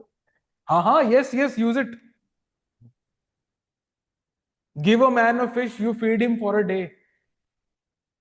लिखना है, लिख लो। Give a man a fish, you feed him for a day, comma या semicolon. Teach a man to fish, teach a man to fish, you feed him for life. हाँ, अब आपने नब्ज पकड़ ली है टॉपिक की, यही मैं चाह रहा था, क्योंकि ये टॉपिक ना रिपीट नहीं होगा। ये अगर आपने आज इसका कॉन्सेप्ट बना लिया तो बना लिया, ये और जगह आपके काम में आता रहेगा, जहां पे भी आपको फ्री कल्चर दिखाई देगा ना, आपको समझ में आ जाएगा कि क्यों खराब है। और ये अपने लिए भी ध्यान रखना जरा आप लोग। कैंसर है ये फ्री फ्री की आदत, ये बढ़ती है ऑन इटसेल्फ, ट्यूमर की तरह। It feeds on itself. अभी एक चीज का लालच है, कल को दूसरी चीज का लालच है। It is as simple as कि जैसे मान लीजिए कोई बहुत मजबूत कपड़ा है, मैं करप्शन के सेंस में बोल रहा हूँ, जब आप लोग ऑफिसर बन जाएंगे उसके बाद, देर इज अ क्लोथ, आपने उसको टाइट पकड़ा हुआ है ना, खींचा हुआ है, वो नहीं फटेगा, है ना। लेकिन अगर उसके अंदर एक हल्का सा कट लगा दो आप, टक, आपने हल्का सा कट लगा दिया बीच में से कहीं से, एंड देन, और वो पुल हो रखा है, उसको ज्यादा टाइम लगेगा पूरा फटने में। ऐसे होता है आपके जमीर में, जब एक टक लगता है ना, जब आप पहली रिश्वत ले लेते हो, that is that one particular cut on that, आपके जमीर का जो क्लॉथ है उसके ऊपर एक कट लग जाता है, अब वो उतना मजबूत नहीं रहा। क्योंकि जब आप लोगे तो आपको सामने वाले को पता है, जिसने जिससे वो आपने पकड़ी है रिश्वत, और आपके आजू बाजू वालों ने भी पकड़ी होगी, अब आपको नेक्स्ट टाइम भी पकड़नी पड़ेगी, वरना इसके लिए भी फंसोगे। तो it's a process.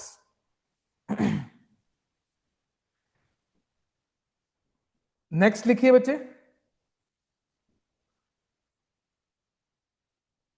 Second statement, promotes, ये हमारा कंसर्न है, प्रमोट्स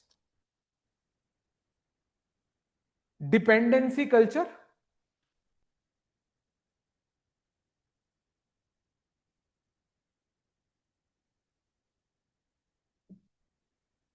प्रमोट्स डिपेंडेंसी कल्चर। और डिपेंडेंसी कल्चर अगर प्रमोट हो गया तो वो जॉब नहीं करेगा फिर। फिर वो काम नहीं करेगा, फिर दिख जाता है कि लाइफ ऐसे भी कट जाती है। ट्राई करना अपनी जॉब में जाके, सड़क पे जो ये भीख मांगते हैं, इनको बोलना कि ये बहुत परेशान हो ना अपनी लाइफ में, आपको जॉब देता हूं मैं, आ जाओ, आ जाओ, काम करोगे रेगुलरली, रोज सुबह 8 बजे यहाँ पहुंचो, 8 से 5, 8 से 4 अपना दफ्तर लगाओ, चले जाओ। मना कर देंगे मुंह पे साफ, गाली और देके जाएंगे आपको कि जा भाई काम कर, अपना दिमाग मत खराब कर। So it promotes dependency culture, जो कि बहुत खराब होता है, and distorts, DISTORTS, distorts elections।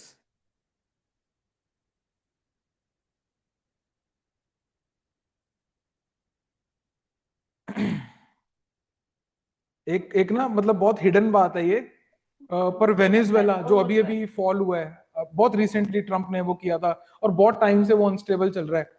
Venezuela was the top country in the world जिसमें फ्रीबीज कल्चर सबसे ज्यादा था।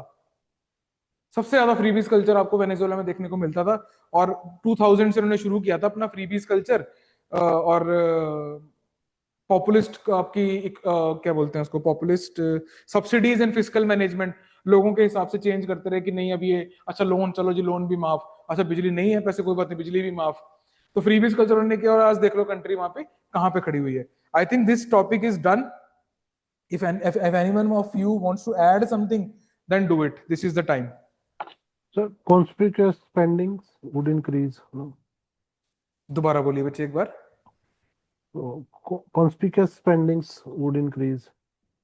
So Yes, बिल्कुल सही पॉइंट है। अब बस हमने ये ध्यान रखना है कि हमारे से सवाल क्या पूछा जा रहा है।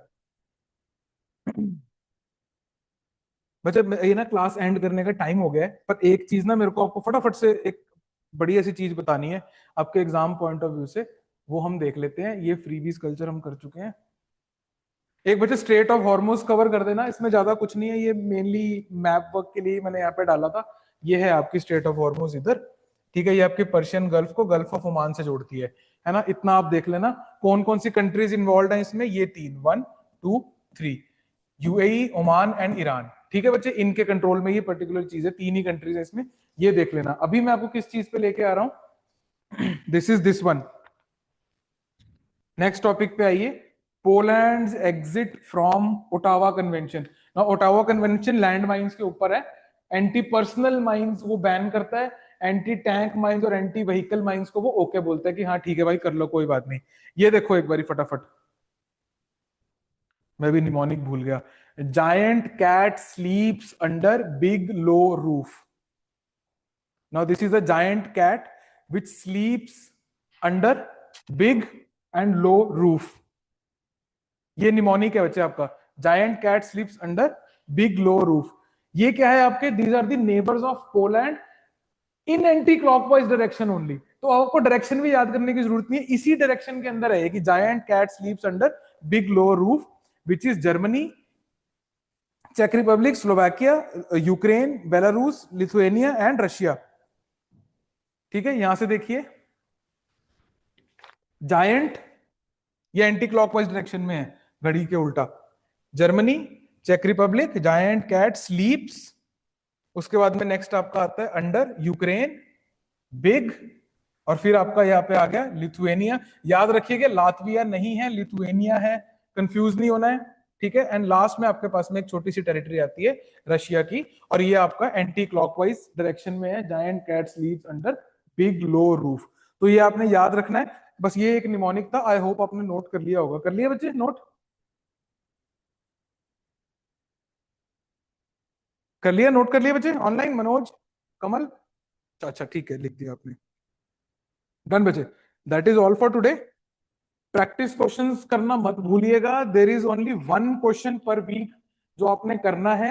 मैं आपको बता रहा हूं, अगर आपको सिलेक्ट होना है तो ये 1 क्वेश्चन पर वीक आपको करना ही पड़ेगा, इसमें there is no shortcut in that. ठीक है बच्चे, एक सी राजगोपालाचारी जी के बारे में भी एक टॉपिक है इसमें, हेंस मैंने एक कोट उन्हीं का डाला है, तो you can also note it down. All right, that is all for today बच्चे। Thank you so much for joining, all the best. Revise time पे करते रहिएगा एंड क्वेश्चन अटेम्प्ट कीजिए। You have to attempt only 1 question. All right thank बच्चे, you sir, thank you. Thank you बच्चे, thank you for joining.